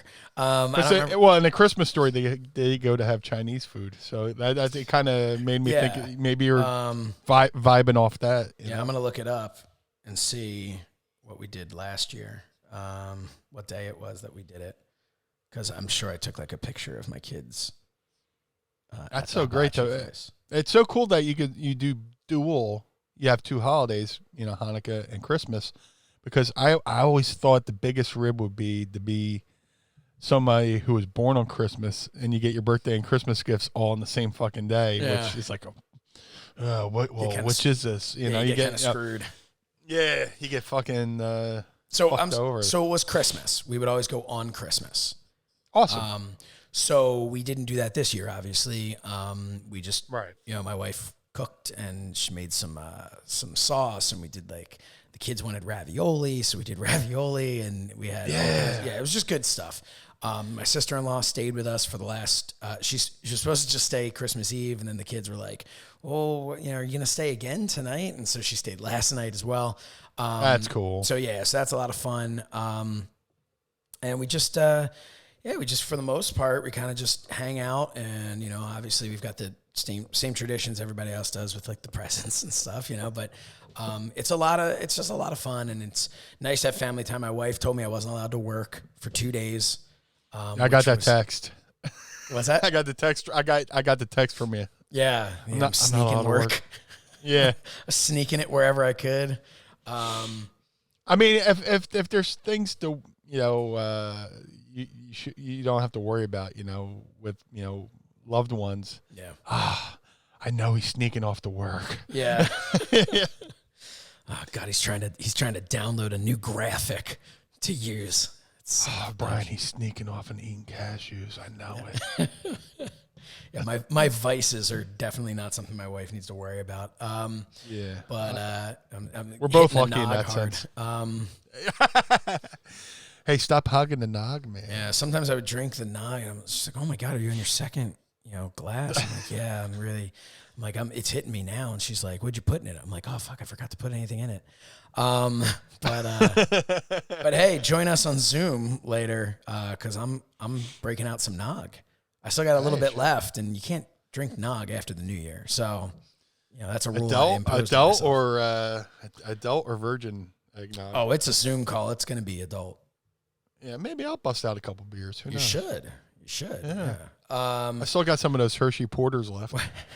What else do we have here? What other questions? I love Christmas, man. I love it. I do. Yeah, it's such a good time. You know, it's just a really fun time to be able to spend with, you know, loved ones. And obviously I think everybody spent with a lot less loved ones this year because we're all kind of, you know, hanging in. But you know what? I think it made you just even appreciate it. It was cool. More. I called my sister, you know, got to talk to my niece and nephews, which I say niece and nephews, but they're my niece's kids. So I'm like, I don't know if that's a great uncle. Yeah, it's great uncle. Because I have my niece has 2 daughters, and I'm their great uncle, which is hilarious. So it was cool. I got to talk to them and you know, talk to my niece, and then her kids and stuff like that. So it's cool to reach out and talk and have a, you know, I was so jealous because my sister was making her lasagna, which is the thing I used to beg her to make for my birthday every year as a kid. It was her lasagna because I loved it, you know. She's like, I'm making my lasagna. I was like, oh, you're evil. You're evil. But no, Christmas has been really cool, you know, with, you know, Tracy in my life and stuff like that. So because before I'd just be like, okay, it's Christmas. And, you know, I would hang with Mama Meanie and my, you know, stuff like that. But, you know, just, you know, we have traditions now and stuff like that. And we made a new tradition with the apocalypse. But, you know, just to be not cooped up, but, you know, we're, you know, spending time with somebody I really care about, and we're not sick of each other all these years later, you know? I got to tell you, that's one thing I've looked at with my wife and just been like, man, I guess we've got a good marriage here. Yeah. Because we've made it through this and haven't, you know, had a big blow up fight or, you know, I'm like, I guess like if we can make it through this, make it through anything, you know? Yeah. I mean, like when you, I could say this, you know, I think everybody can relate to this. When you get into a relationship, the first year in any relationship, you're meeting the representative. Oh, and then once the clock strikes 12 on the 1 year anniversary, they peel the mask back and, you know, this is the real me. But there it is. What's better than one fart? 2 farts. The follow up gets me because it's like swinging with a left and somebody ducks and he comes around with the right and gets you with the right. Yep. Just a little. Oh, I ducked it.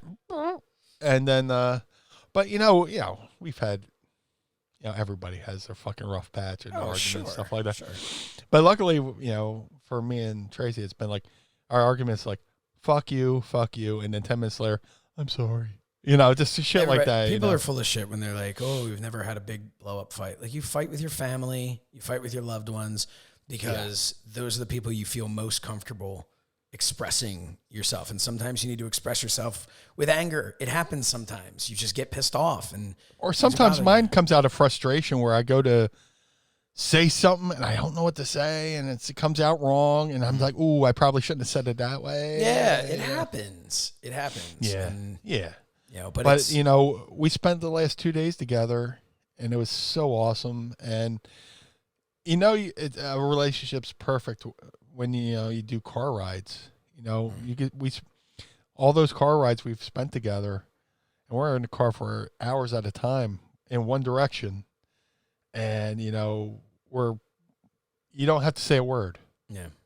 You know, the music's on, you're standing out the window, and you know, there's one, you know, when I was younger, I always felt like I had to say something. You know, we're too quiet. Everybody's too quiet. I'm just comfortable with silence. And it's nice that you're able to be alone with someone. I think that's like a sign of a really good relationship, when you can be alone with somebody. You know, you don't have to feel like you're putting on airs. You're not, you know, oh, I got to make some sort of conversation. It's like, no, you can just kind of, you want to sing along to music. You want to just listen to it. You want to just kind of stare out the window. But you guys are together. Yeah, you're together. You're doing whatever, and you know, yeah. So yeah, we're in that stage where, we've been in that stage because, you know, our relationship's kind of been like a wrestling career. You know, she's been gone to almost all the shows with me, and you know, but we like going to, you know, her, you know, whether we're going back to Connecticut or coming back home, and we're just so comfortable with each other's first day with the new mouth. Sorry, folks. We're so comfortable with each other's company, that nothing needs to be said. But something that doesn't need to be said now is another question. Shackleford writes, Shaq. Meanie, we were playing WrestleMania 2000 on N64. Did you play that a lot when it came out, or do you game it all now? I know you game now. Nobody's game. No one's got game like the Blue Meanie, but yeah, why don't you talk a little bit about WrestleMania 2000 and dude, I legit bought that on the way to do an indie show. The day it came out, I had to go up to like the middle of Pennsylvania. I forget the promotion. It wasn't Norm Connors like normally, like all my bookings in northwestern Pennsylvania. But like I'm in Philly, I drive to the Franklin Mills Mall, I go to KB Toys, I buy WrestleMania 2000, I bring my N64 with me, and I drive to the show. As soon as I get to the building, I set up my N64 just so I could play in the locker room, you know, much like the guys do nowadays. And like Bundy was on the show, he's like, look at you fucking Mark, you know, breaking my balls in a good way. Bundy was good for that. Yeah, well, if Bundy broke your balls, it's usually in a playful way. So look at you playing with your fucking games there, you Mark. You know, I was like, absolutely. But dude, last night, like every night before I go to bed, Mrs. Meanie is playing her video game in bed, and I'm like watching her kill stuff. I go, hey, can you go kill that thing for me? You know, can you go shoot that? She was playing Red Dead Redemption 2, Electric Boogaloo, I think. And I would watch her play that. Now she's playing Metal Gear, and I watch her try to like raid these fucking camps and stuff like that. But last night we were in bed last night, and the PlayStation main screen said holiday sales. So we went and looked through that, and last night I bought the new. Oh, yeah, it's new. The new Madden 21. Okay, and I let that download overnight because that's a hefty download. that's a hefty download, kid. I was fucking around with that a little bit before we came on, and she got a game. So altogether, 2 games that probably would have cost like over $100 cost like $40, $50. Like fuck it, let's splurge. Oh my! Because I'll play video games, but I only play like sports games. Mm-hmm. When it comes to like games like run around and shoot people and hide, I suck. I tried to play that game Hitman back in the day. Pardon that. I was getting killed like in 2 minutes. I was like, "Fuck, this sucks. Let me go back to playing baseball." I know that. Let me go back to the greatest game of all time is hands down NFL 2K5 with Terrell Owens on the cover. Yeah, and it was is that so the best good. one? Best one ever, and so good that somebody did a mini document. There's been like mini documentaries about this game because 2K really stuck at the fucking Madden. Like Madden was the game, and then 2K came along and they made a couple 2K games, but 2K5 they released it a couple weeks early and they released it for $20. And like at that time, like games were like $50-$60. So like, fuck it. It was like guerrilla warfare. They were like, okay, we're going to release our game. Not only will we release our game early, we'll release it for $20. Jeez. And Madden, it affected Madden so much that Madden went out and spent, I can't even imagine, well, let's just say millions of dollars to have the exclusive license for like 15 years or whatever.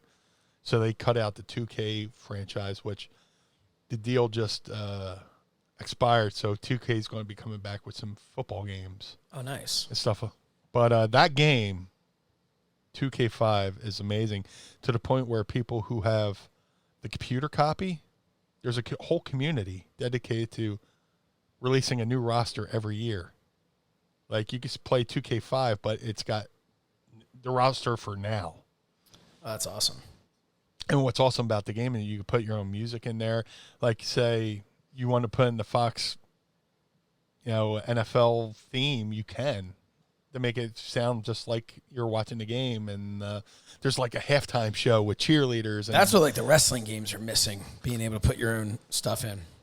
Just lose your headphones. Meanie his headphones fell off. How's it going? I swear I'm sober. I went to injure my ear and fucking my whole shit's just fucking blew off. Fuck. Part here. And that's why you need to join us on the Patreon to watch me botch a fucking. Yeah. If you're not on our Patreon, patreon.com/mindofthemeanie, you're missing out. We still appreciate you. I think you can still enjoy the show. But man, it's so much fun to watch Meanie drop stuff and, Or me send Josh Shernoff a text, say, play 2 commercials, I got to take a piss. It's funny. You came back like 3 seconds into the second commercial. And then I was like, I didn't know how long. Now we got to sit here for a minute and a half. Yeah. Well, I also had to turn the heater up. My house is like a row home. Mm-hmm. So the heat, like the house, it doesn't take much because you got a neighbor here, a neighbor there. So you're kind of getting their heat too, like through the walls and stuff. But the room I'm in is an addition built onto the house. So there's the back and the sides are exposed. So the heat, this room takes a little bit extra. Yeah. So I had to turn up the heat a little bit because, my tootsies were cold. Oh, my. And, can't have cold tootsies. Speaking of tootsies, Andy Slichter writes, since you got coal in your stocking. Oh, what a rib that was. Yeah. What is your all-time best and worst Christmas presents? Well, for those who aren't privy to my social media feed, me and Mrs. Meanie did stockings. And I had told her a story how my grandma, Nan, would always put coal in my stocking. So to keep up the tradition of putting coal in my stocking, she went and got a Michael Cole trading card to put coal in my stocking. So I pulled it out and went, what the fuck? She was like, you got coal in your stocking. I was like, you son of a bitch. And I popped so hard. Did you ever have something pop you so well? You don't even have words. It's like, that's like the most fucking brilliant thing ever. She's like, you got coal in your stocking. But to the question of best to worst gifts, holy shit. I had an aunt that would give us fucking horrible gifts. She would give me gifts, and it's just like, you look at them and just throw them over your fucking shoulder, just like, oh, thanks. she gave you these sweaters. Like before there was ugly Christmas sweaters, she just had ugly sweaters she would give us. Yeah. There's the one I would call the NBC Sportscaster one because it had this shitty logo on there. It looked like the NBC Peacock. I was like, I am never wearing that. Oh, man. And then like she would get us like gifts from like a dollar store or whatever. But which is funny because the tradition at the Root household up in Connecticut, her brothers would go to the dollar store and buy like the shittiest gifts and wrap them up. It was the Christmas grab bag, and they would wrap up a box of douche to put in there, and every year it became a competition to see who's going to get the Christmas douche. So it's just like, you reach in, you pull out, you go, oh, thank God it's just curlers. I didn't get the Christmas douche this year. It became this thing. It was like the coolest. That's hilarious. It was funny, It just, And it got to the point where it's like, man, I kind of hope I get the Christmas douche. I'm going to own it. I'm going to celebrate like it meant a lot to me. But, yeah, that was a really cool tradition. But it reminded me of my one aunt who, like, my family has sections and factions, so to speak. There's this part of the family, that part of it, and there's one part of the family we don't even talk to. It's just weird. But, yeah, she was the one who gave us the shitty Christmas gifts. What's one great one? Maybe the best one ever or just a great one in general that you got? A great? What's that? A great gift that you've gotten. Like maybe the best gift you remember getting. Dude, I think Tracy fucking might have topped it this year. She got me, I'm not bullshitting because it's fresh in my mind right now, but as far as great Christmas gifts, she got me the soundtrack to the movie The Wildlife on vinyl. Yeah. There's a movie from the 80s called The Wildlife, and it's the unofficial sequel to Fast Times at Ridgemont High. Both movies were written by Cameron Crowe. And Sean Penn was in Fast Times at Ridgemont High. His brother Chris Penn was in The Wildlife. And I think their characters, even though they're not officially, I think they're both brother. I think Chris Penn and Sean Penn's characters were the brothers of their movie characters. Sure. But what's cool, my big thing about this movie is Eddie Van Halen scored the movie. It was just him with guitar and a drum machine, and I think he played bass on it too. He plays the opening theme on the opening song on the record, a song called Donut City, which one of the characters works in a donut shop and she's having an affair with a cop or something like that.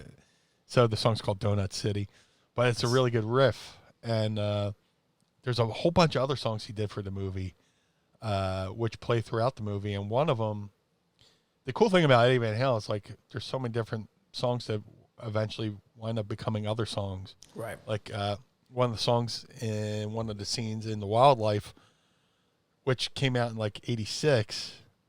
The movie came out the movie didn't come out. Sorry. Because this was still the date. No, I had to get my chronology right because this was still during the David Lee Roth years. So it was like 84. And one of the songs that he used in The Wildlife eventually became Right Now, which came out during the Sammy Hagar years and stuff like that. So you hear this subtle keyboard thing. If you listen, you're like, oh, shit, that's Right Now. But Right Now's piano. Yeah, so there's a lot of songs in that movie that eventually... That's really cool. And then there's a song he played on the Wildlife soundtrack. It's not on the soundtrack, but it plays throughout the movie. Later on became a song on 5150 called Good Enough. But it was just a guitar riff, da-da-da-da-da-da. You can hear that. You're like, oh, shit, that went on to become good. All these songs in the movie went on to become other songs in the Van Halen catalog, which is awesome. She got me the Wildlife soundtrack, but then she went and got me a Japanese import, and they're replicas, but all the Van Halen singles on 45s from the David Lee Roth era. That's awesome.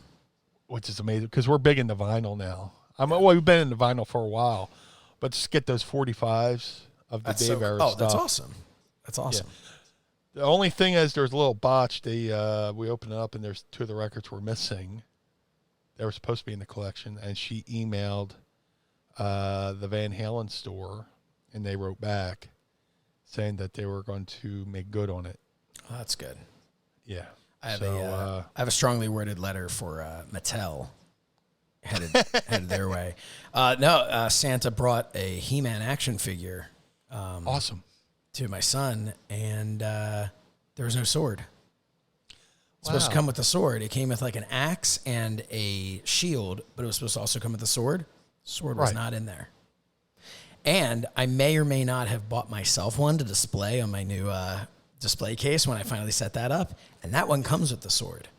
So in the meantime, I'm just giving the sword to him, and then I got to contact him and be like, hey, I need a sword for my action figure display. Because they're so cool. They're like reimagining of like if the figures were made today, like but look like the old ones. Right. So there's more articulation. They're just like better put together. So I got He-Man, Skeletor, and Battle Cat. And I'm putting them on display with my old school He-Man, Skeletor, and Battle Cat from when I was like 2 years old. So I have those, and so I'll put like a little like display case. And people, longtime fans of this show or So Says Shernoff, have seen that I have these 2 little banks. These little like they look like busts of He-Man and Skeletor. They were old little like piggy bank gimmicks from when I was like a year old. I think I had them in my room. I found them like a couple years ago, and I put them on display in my office. So I'm gonna have like a little He-Man shelf. Like any of the things I was like into as a kid, the He-Man shelf, and I have all like the wrestling figures and stuff. But yeah, so Mattel kind of shit the bed on that one. Yeah. I was going to ask, because He-Man came out in the 80s pretty much. So for you to have a child now that's into He-Man. Oh, it's so cool. Do you watch the old, do you show them the old cartoons? Oh, yeah. And stuff like that? Yeah. No, that's amazing. That's so cool. And my kids love them. They were like the He-Man and She-Ra movie. Like the 2 of them will like, they'll pick up like fake swords and hold them like together and stuff. It's very cute. Very cool. Yeah. And I told them, I was like, you guys have watched this more than I ever did. And they're like, they like didn't understand. I'm like, because you guys will sit down and say, hey, can I watch it? Can I watch another one? Can I watch another one? I didn't get to do that. It was once a week. He-Man came on TV for a half hour, and I watched it, and that was it. Then eventually I got... For me, it was He-Man and then Inspector Gadget. Mm-hmm. We watched Inspector Gadget, too, recently, and then they made a new one. So we watched the new one also, but I love the old one. The old one was great. My kids actually kind of like... They like lean more towards the older cartoons rather than the remake ones, but... Yeah. Okay, question from Devin Miller. Do we know yet if the new show, that was Extreme, will have its own RSS feed or where to find it? We don't know about the RSS feed. I haven't found out what they're planning to do because I don't really know how their RSS feed works. If they have one, I don't know if they have one that's like for like ad-free shows, but if you're like, not behind the paywall, I don't really know how it works for them. I do know that they will be sharing it. It'll be on their YouTube channel. And then they'll be sharing the link. So I do know for a fact that it will be on there. And I think it'll be on their Patreon page over at adfreeshows.com. I think it will be on their Patreon page, and you don't need to be a member to watch it. So you'll definitely be able to find it. I don't know what they're doing audio-wise. I know they said they're going to release an audio version of it, but that's kind of... We provided them with the video, and... they'll do whatever they're going to do. But I'm excited about it. But the other way that you'll find it is us tweeting the hell out of it. So, you find that. I'm very excited about it. But yeah, we'll let you know as soon as, if we find out it's on an RSS feed or anything like that, we'll let you know. I'm really green when it comes to all that shit, like the RSS feeds. Yeah, you're blue the rest of the time. RJ wants to know if you could gas out one Eagles player, who would it be and why? Gas in a good way or bad way? Is there a good way to gas someone out? Because I'm sure me and Jason Kelsey could have a pretty good fart war. Just me and him having a couple brats, a couple beers, and just fucking unleashing holy hell on each other. You know, Maybe at a live show one day. Dude, I gassed myself out earlier in the beginning of the first stages of this podcast. I fucking did the one cheek sneak, and I was just like, why did I do that to myself? You know, it's not like I could be a gentleman. You did it to remind me of why we will always do this podcast remotely. Yeah. We've been talking about me setting up a dedicated fart mic. Now that I got I got another Rode. I got a Rodecaster, a Rode mic for Mrs. Meanie over her desk, which went and got a 20-foot cord so it wraps around and fits in here. Got her some headphones. Yeah, we do. With an extension cable, so it reaches over to her area. So so she could be my Robin, like Howard Stern has Robin over in another area or something like that. Making a note right now: headphones and extension cable, just so it actually happens. Dropping subtle hints. That way she can have her own little thing. I've been trying to think of a way to get a camera that kind of extends over there, and how we can try to get another. You've got all the extra little adapters though that came with the Rode, right? Yeah. For the headphones, I think it came with 4 of them or something. So okay, yeah. If it came, I got it right here. Because I've got one used here, and I think Calvin stole another one of mine when he was using these headphones. He took them off for it to plug in, so I'm gonna have to contact him about that. RJ had just a comment, but my son pops every time he sees Meanie on TV and asks me if anyone with a beard is Meanie. That's awesome. That's awesome. I think I don't think I take pride in the fact that I've brought this style of beard along. This the C. Everett Coupe look. Because like I said, I like having the facial hair. I just hate having mustaches. Yeah. Which spawned one of our first T-shirts. It's our first episode. I hate mustaches. Which I do. Yeah. I do hate. I mean, I'll have them out of sheer laziness, and I'll hate myself the entire time because I'll take a sip, and then I have to do suck the moisture out of my mustache. But well, my mustache and beard are back. They're not going. Thank anywhere. Christ. I know. Yeah. And I'm not saying anything bad about you without it. It's just no, definitely not. You look you look like very young without the mustache. Yeah, not that this makes you look old. It doesn't make you look old, but I feel like I'm talking to a very, very young man, and I should use specialized words, talking to someone so young.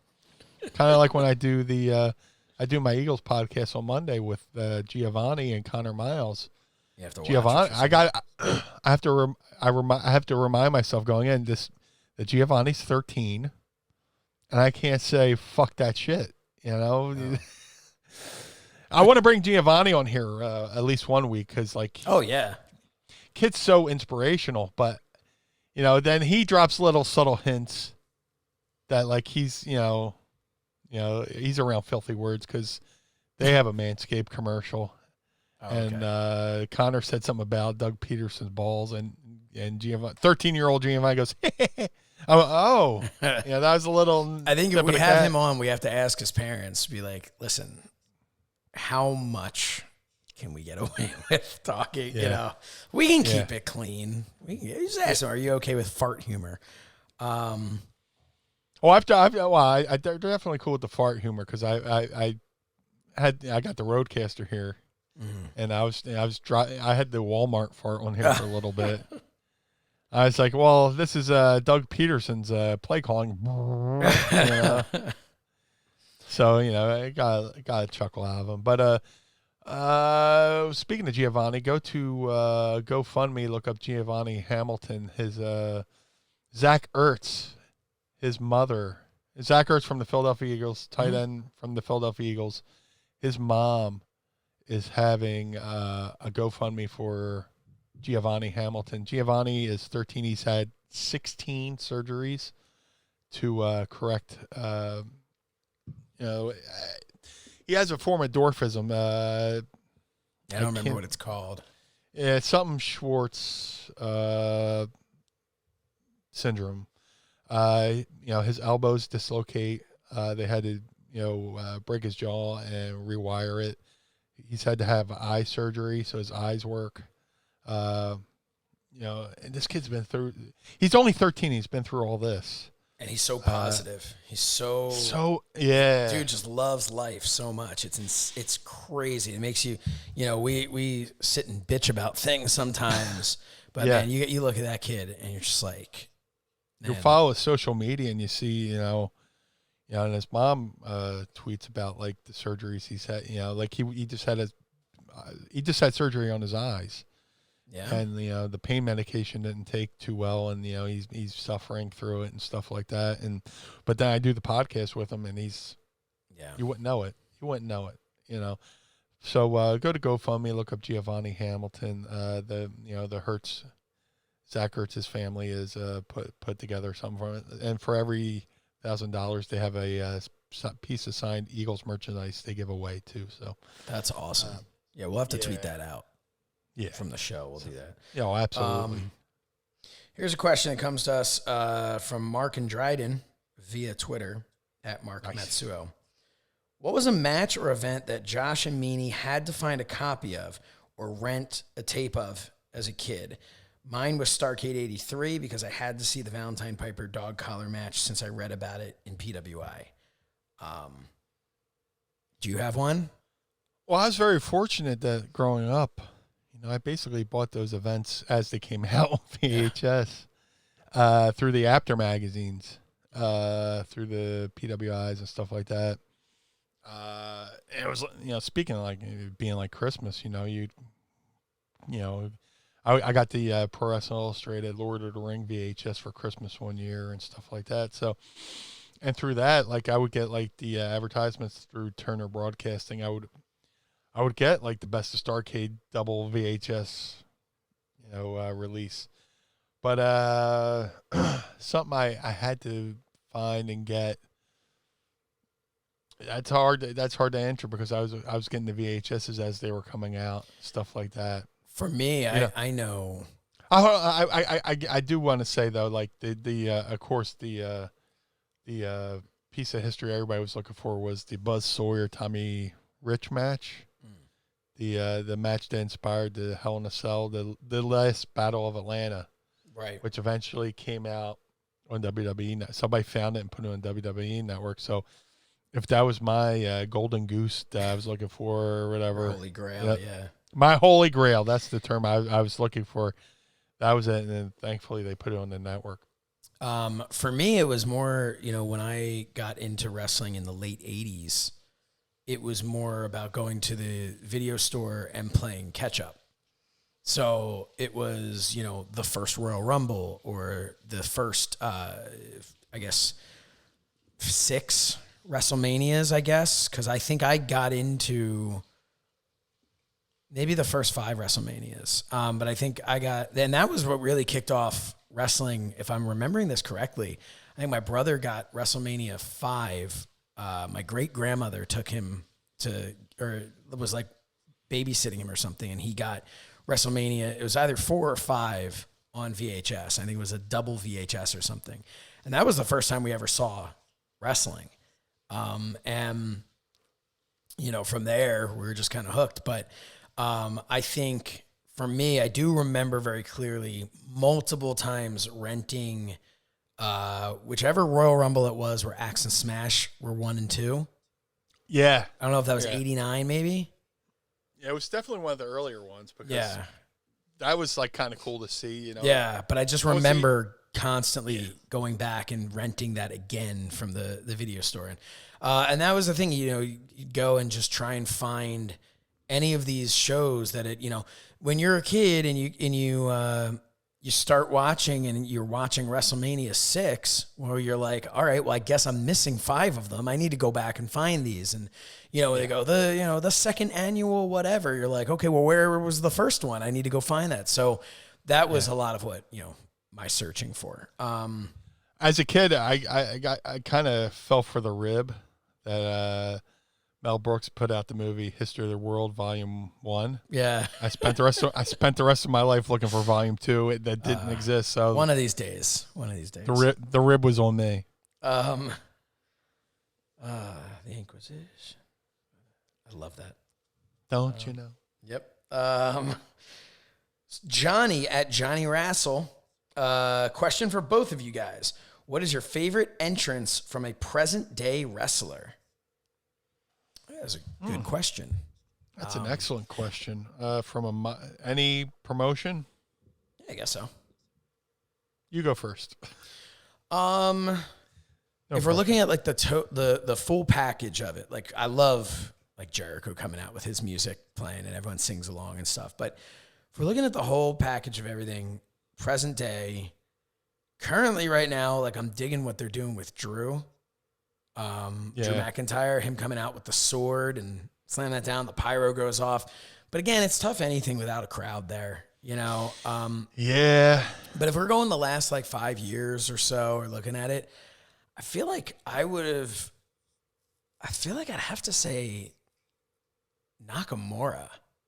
Yeah. His entrance went back when they were like in the NXT time, like when they were really allowing it to happen. His entrance with the violin player and stuff was like just, that. oh dude, it was so good. That and the Demon for Finn Balor.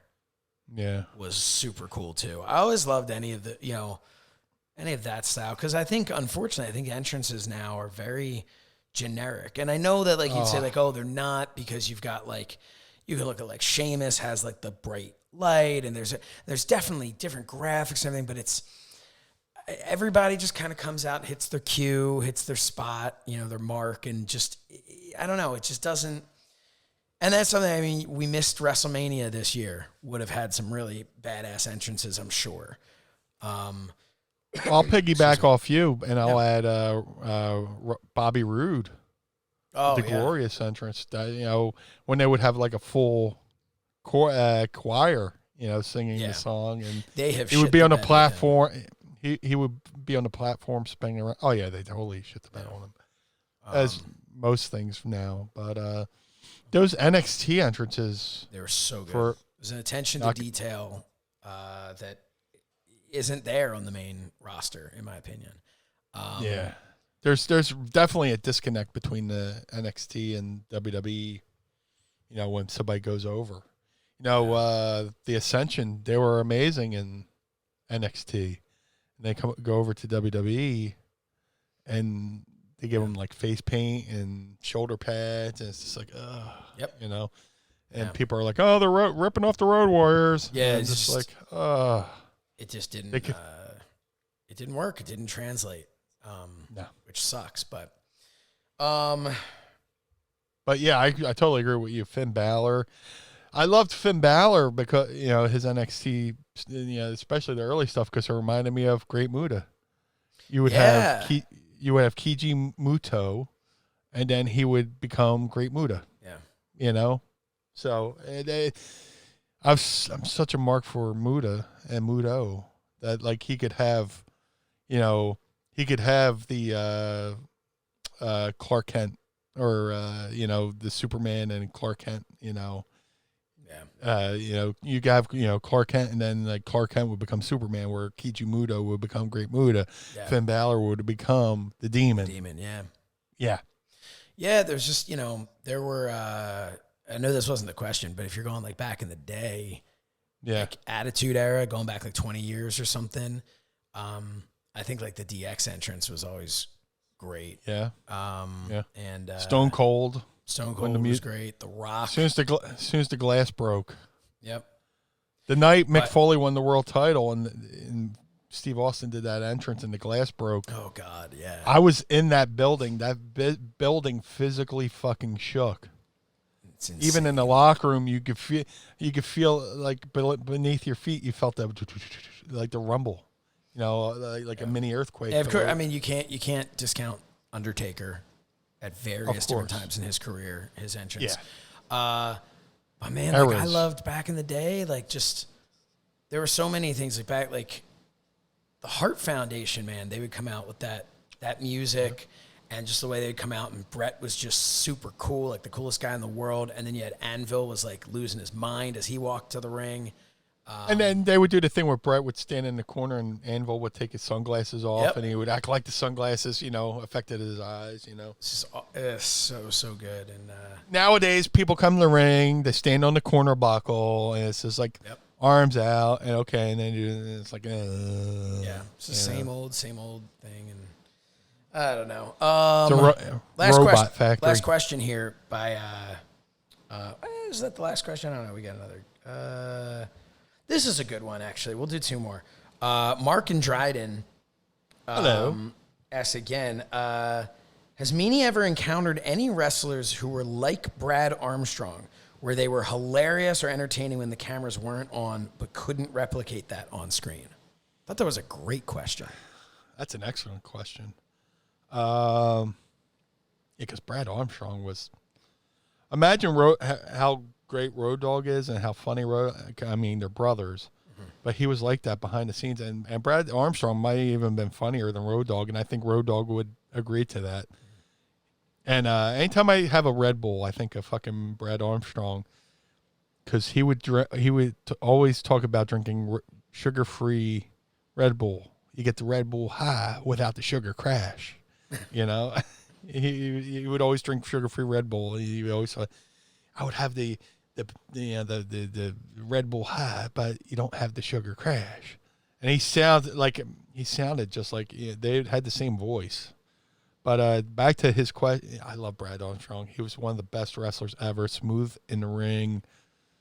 He was like a steamboat, so smooth in the ring and stuff like that. But again, if he could have just brought that locker room personality out, anybody like him.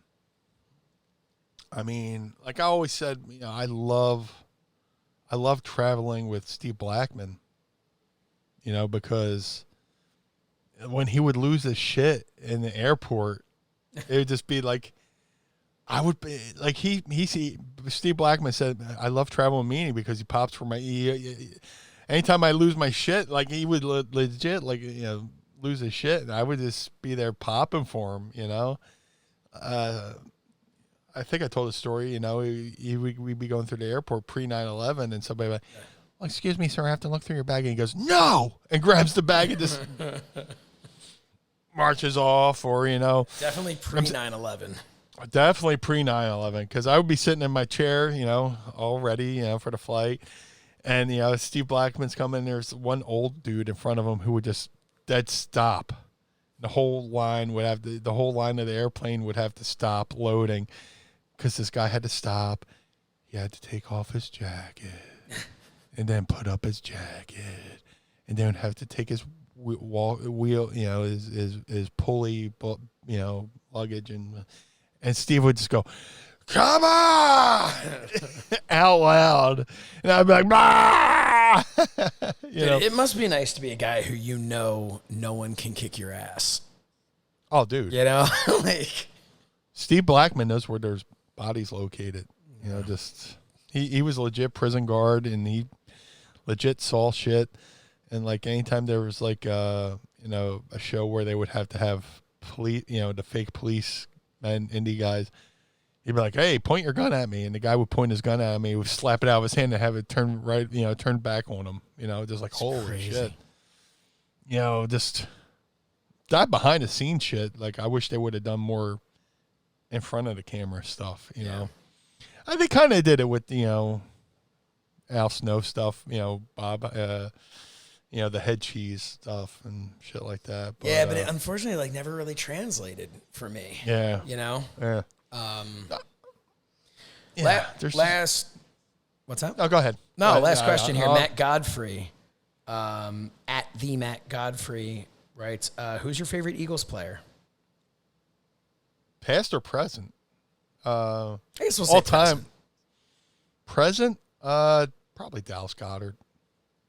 I love him. I wish they would utilize him more, but he can go up there and get those jump balls and stuff like that and come down, and he always gets those yards after the catch that that excite me. He catches the ball and he's just running. It looks like he's about to be tackled. He's like, nope, and keeps going. Dude, he had one hell of a fucking run that was called back, a bullshit call on him. It was in Dallas. He caught the ball. the guy fucking headbutted him. The guy's helmet, Dallas Goedert's helmet flew off, and he ran for like a 60-yard touchdown, and they called it back, and they called offensive pass interference on him, which was bullshit. That whole game was bullshit. The Eagles fucking recovered a fucking fumble, and they said there was no clear recovery, which was fucking bullshit in that game. You know, and It's all the work. Oh, dude, it is in a way. Yeah. You know, Donaghy and the NBA official taught us that how you can work a fucking basketball game in a favor if you got money riding on it, you know. And then there's people who will argue, oh no, you can't work sports, and they don't know what the fucking term of the word work means. But real quick, by the way, RJ wanted to know how you think his Bills are going to do in the playoffs. Dude, I hope they win it all. If it's not the Eagles, I hope it's the Bills. Yeah, I'm a big fan. My brother-in-law is from Buffalo, and so it's like, hey, it's got to be somebody in the family, you know. Dude, I mean, talk about a franchise that has had so much heartbreak. And I'm not saying this to rub it in, but they went to 4 fucking Super Bowls and lost every one of them. Yeah. Jim Kelly, one of the best quarterbacks to ever play the fucking game. And I love him because he's friends with Eddie Van Halen, and he's got an Eddie Van Halen guitar in his house. But besides that, I mean, the story of them going to 4 fucking Super Bowls, they would have won one if fucking it wasn't wide left. You know, the kicker kicked, you know, whatever.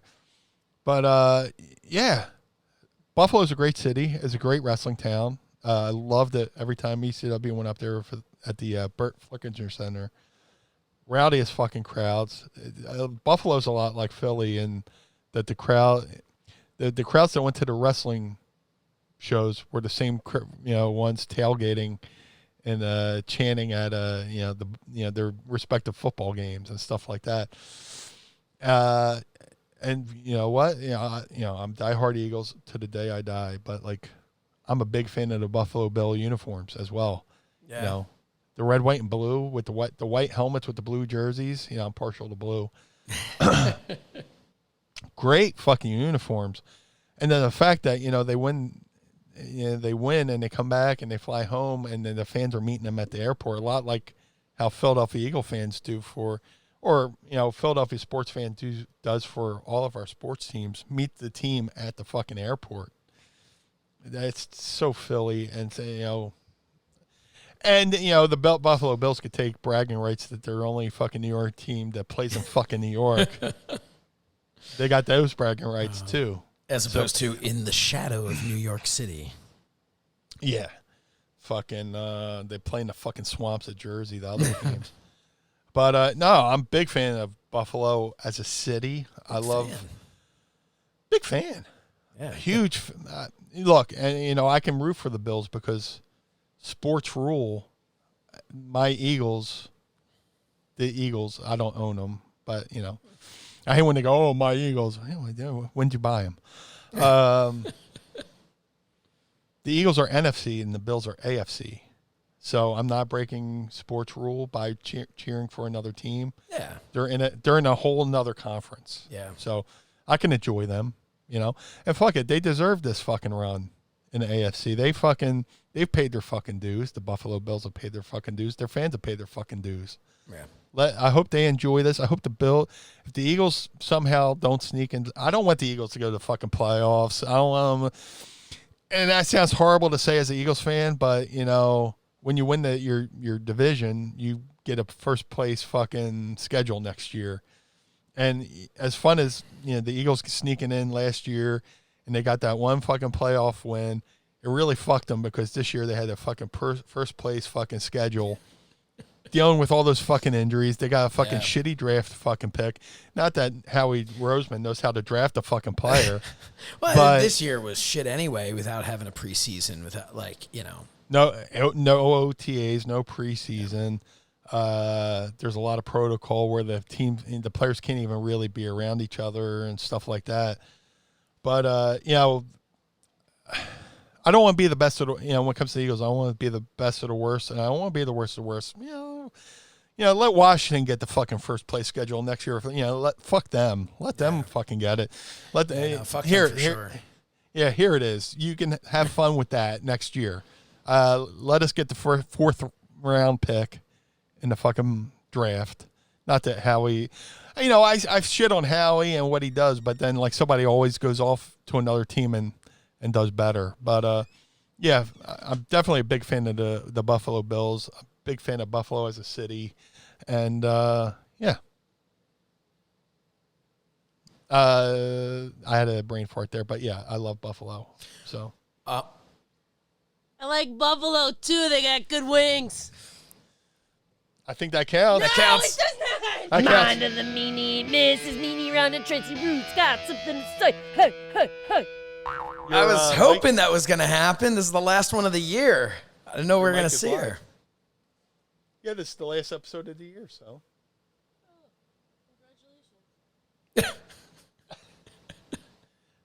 For those who don't know, I have her microphone live. You can't see me. Oh, John Cena over there. I could be a ghost. I can't hear you. She can't hear us because I didn't get her any headphones I yet. just heard you say that I can't hear you. I I turn don't have headphones, I turn up my headphones so I can go deaf. Nice. but I could be a ghost. You can't see me. Oh, man. Mrs. Meanie has been an incredible part of our podcast this year. And, I mean, in its entirety because we haven't done it in any other year. Yeah, Mrs. Meanie. Merry Christmas. Oh yeah, I wear this all the time. She's wearing a Grinch hoodie, which is awesome. My kids would love that. They're very into the Grinch. It's a bathrobe, but you know. Oh, all right. Even better. I love her. She's my favorite human I being. really just naturally wear this. I mean, I put the hood up to show off. You knew what you were doing. Yeah. You know what you did. Oh, man. Oh. Over here, so I can go. What? Oh, she's half in the shot, half leaning into her mic. Wondering aloud if I can have my mic over here, but you can't see me. Yeah, we can't see you. No. We'll have to work this out. I'll go like this, and then I'll go like this. Yeah, that's fine. This We is why you have to get on another- Patreon. We have to get another camera I got to figure out how to do that. because I could my add setup. another feed on here that like kind of comes in. You know, she would just have to like log in. Even if she like logged in from like a phone or something. I don't know. We'd have to figure something else out, or we'll look into that. No, I 'cause that'd be definitely want to great. get another I wonder if I can hook up two cameras to this laptop and then have that splitter where I hit the button for her, button for me. Oh, I want to be hidden like Robin. She wants to be hidden like Okay. Robin from the Stern Show. Or it's like, Oh, she's talking into the microphone like I'm repeating, like she doesn't have her own microphone right now. That's how stupid I am. there you go. Yeah. Oh, by the Put up some way, glass. it was pointed out to us by Sean Jones. He mentioned some of the entrances he liked, and I want to take it back. My favorite current day entrance is the Fiend. Oh yeah, Yeah, that's Fiend. As far as favorite entrances, Oh, that's Bray Wyatt. I like when Finn Balor's all painted up and rolling around her and for different reasons. her and Donnie's wife enjoy the Fiend entrance. I mean, not the Finn Balor demon entrance. yes. Whoa, whoa, whoa. You guys can't see I'm not on camera. My eyeballs bulged out of my head. And the tongue unraveled. I need a sound effect for that hitting the floor. But yeah, those two ladies. Katie Bor- Oh, Wait, it was like this.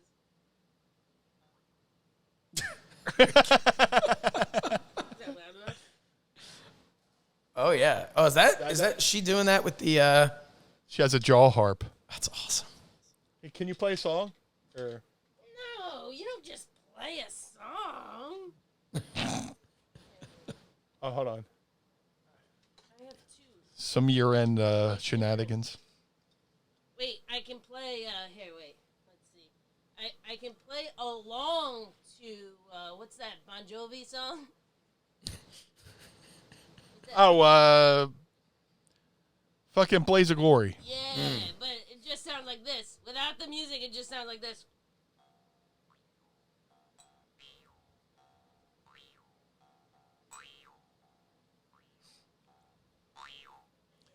So amazing. somebody in the Pod Squad needs to do a Mine of the Meanie, Blaze of Glory, Mrs. Meanie mashup. Oh, that's amazing. I love her. Look, I got all kinds of stuff over here. I could just come in and be like, That's her. What's that? Sounding bowl? it's a singing bowl. Singing bowl. Oh. Where you go? Oh, yeah. Pianos, I got all kinds of stuff. Can you do the around the edge thing? Have her do that Can you? Yes. if she would. Oh, And she's going to do that. Hold on. Yeah. this is the kind of stuff. Oh, there's a. Oh. There's a fake throwing star in there. There's a fake ninja star in there. That was like in his mom's stuff. I don't. It was in his mom's stuff. I don't know. Anyway. Go ahead.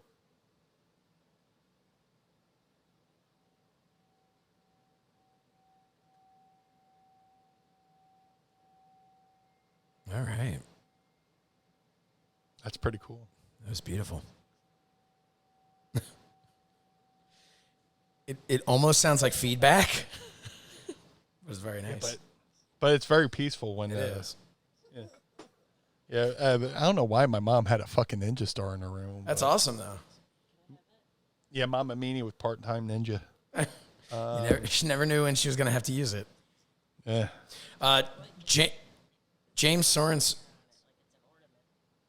What's Sorensen. that? Oh, that's cool. James Sorensen says one of the highlights for him this year was Mrs. Meanie's birthday song. Oh yeah, I did. I made up. I don't think you don't have to do it again. I don't know. It was a I request. do It was more have- just letting I you do know. have a ukulele over here, but it's like Oh, it's not really for playing. Her Gene Simmons ukulele. It's just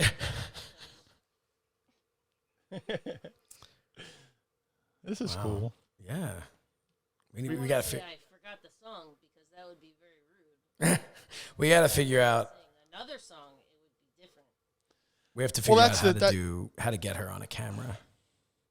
Yeah, that's the thing of this podcast. Me and you forget what we talk about halfway. I have We no try to do idea. the recap. So the fact that you can't remember the birthday song is par for the course. Yeah, that's normal. No, it's par for the You course. can't say brother. That's what wrestlers say to each other. You have to talk to a wrestler like a wrestler, and they have no idea what you're saying. Talk about them Johns. Yeah, those John gimmicks. Yeah, we're talking about. Well, somebody legit asked about what's a John. I was like, it's like gimmick. You know, you can. Hey, you got your thumb piano. Why don't you play your thumb piano? I'm not gonna play all my instruments. I have a finger piano. Hold on, huh? This, Just a seriously, piano. I love this.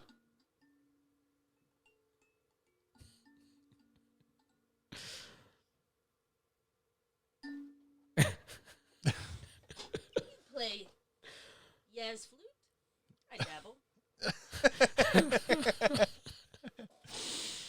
We really this need is to get a fun. camera set. We need to get a camera set up for We do. for her. We do. And headphones.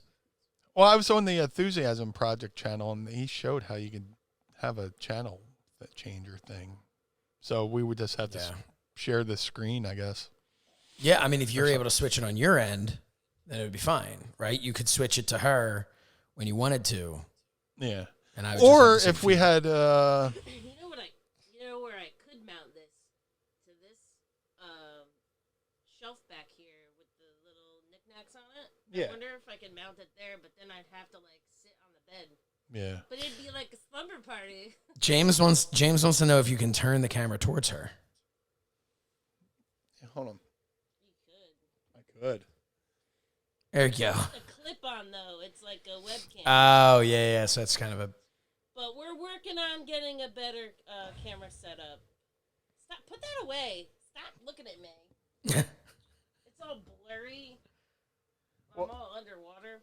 Well, the ring light was throwing it off. Yeah. No, we're working on a better setup. So, Canon cameras, they came out like once like everybody was at home and using webcams, Canon released utility so you can use your Canon camera. That is exactly what I'm doing right now. I have a power shot. I don't have the type of camera that you can use as a webcam. I would like to get one, but right now the post office is backed up, so I can't buy anything to be shipped. It just doesn't make sense. And everything is sold out because I think, with the holiday coming, it was coming. Now it's over. But with the holidays, it came. Everybody wants a camera because everybody is doing stuff remotely. Excuse me. Everybody doing stuff remotely. So I think everything's sold out. We are working on getting a new camera. It's just not the time. But we will get a fancy new camera. Yeah. And all of the beautiful lights that we have will show off your very handsome face. Oh, see? And you'll actually be able to see. Yeah, we definitely want to have a really cool setup here. Oh, yeah. I mean, you're already pretty much there. You get that camera because this has been such a huge difference just for me. We saw earlier as I was flipping back and forth when my camera crapped out on me for a minute. But this is just such better quality, using the quote unquote real camera. But in the meantime, hey, it's looking pretty good over there. So I wouldn't be, too worried. Mrs. Meanie has really busted her ass to do this. So I'm so proud of her. Me too. So yeah, well, I'm glad we got to work this mic. I'm glad we got a Mrs. Meanie running. We haven't had that in a few weeks. Everybody misses her. Yeah, and this last one of the year, she gave us a little Scott Levy action there with the yeah. There was a creaky door in a haunted house. Oh man. Right. Well, Mrs. Meanie. That's it for our questions for Ask Meanie. And yeah, this was a good episode. That might be it for our episode. I guess I'll see you guys sometime next year then. Yeah. Mrs. Meanie was the bow on the show. Nice little bow to finish off our last show of 2020. So, man, what a year it has been, Meanie. What a fucking big fucking steaming pile of a year it's been. But if anything good came out of it, I mean, there's, this show was definitely a bright spot to it. Yeah, there weren't many more bright spots this year, but this was definitely one of them. For me personally, I would say it was this and the birth of my son. I'm going to have to say the birth of my son was probably a slightly bigger deal for me. But only by a little. No. Only by a little. Yeah. No, this show saved my quarantine for sure. I don't know what I would have done without it. And I'm looking forward to not having to find out, and just continuing on and got a nice little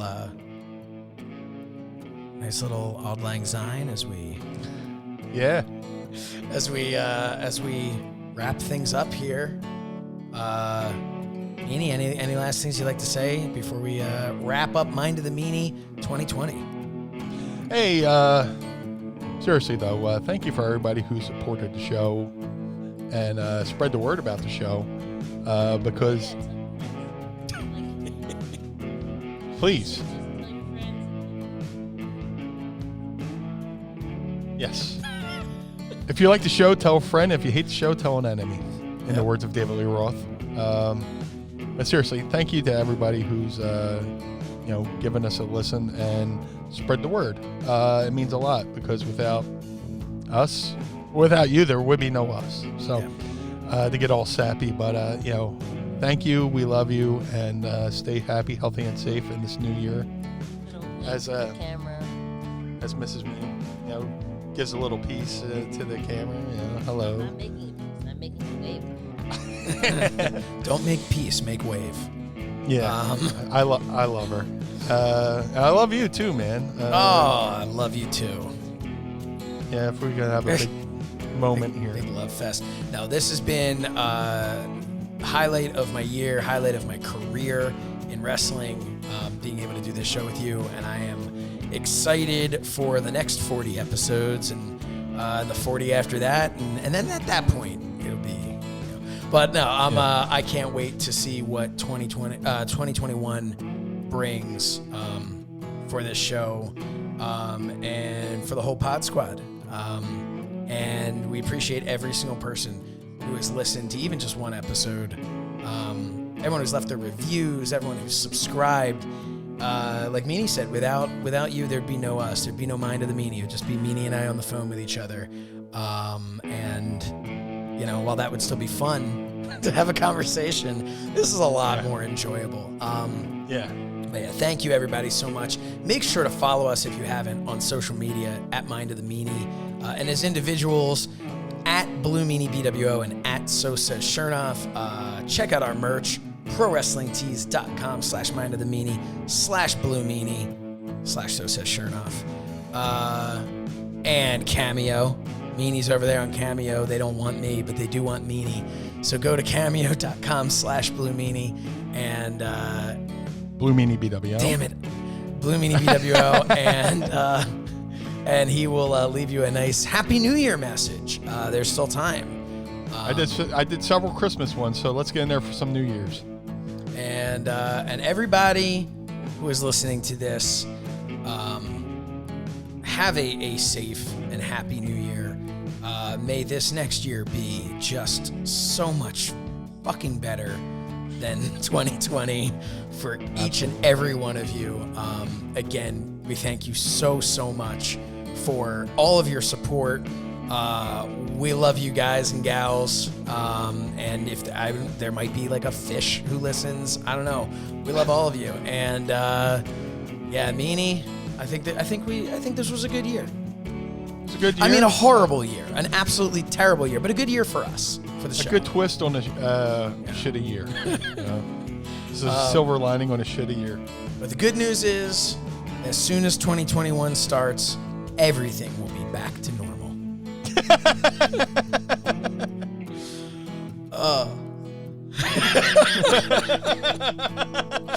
Oh boy. Well, thank you everybody so much, and make sure to join us next Monday and every Monday for another trip into the mind of the Meanie.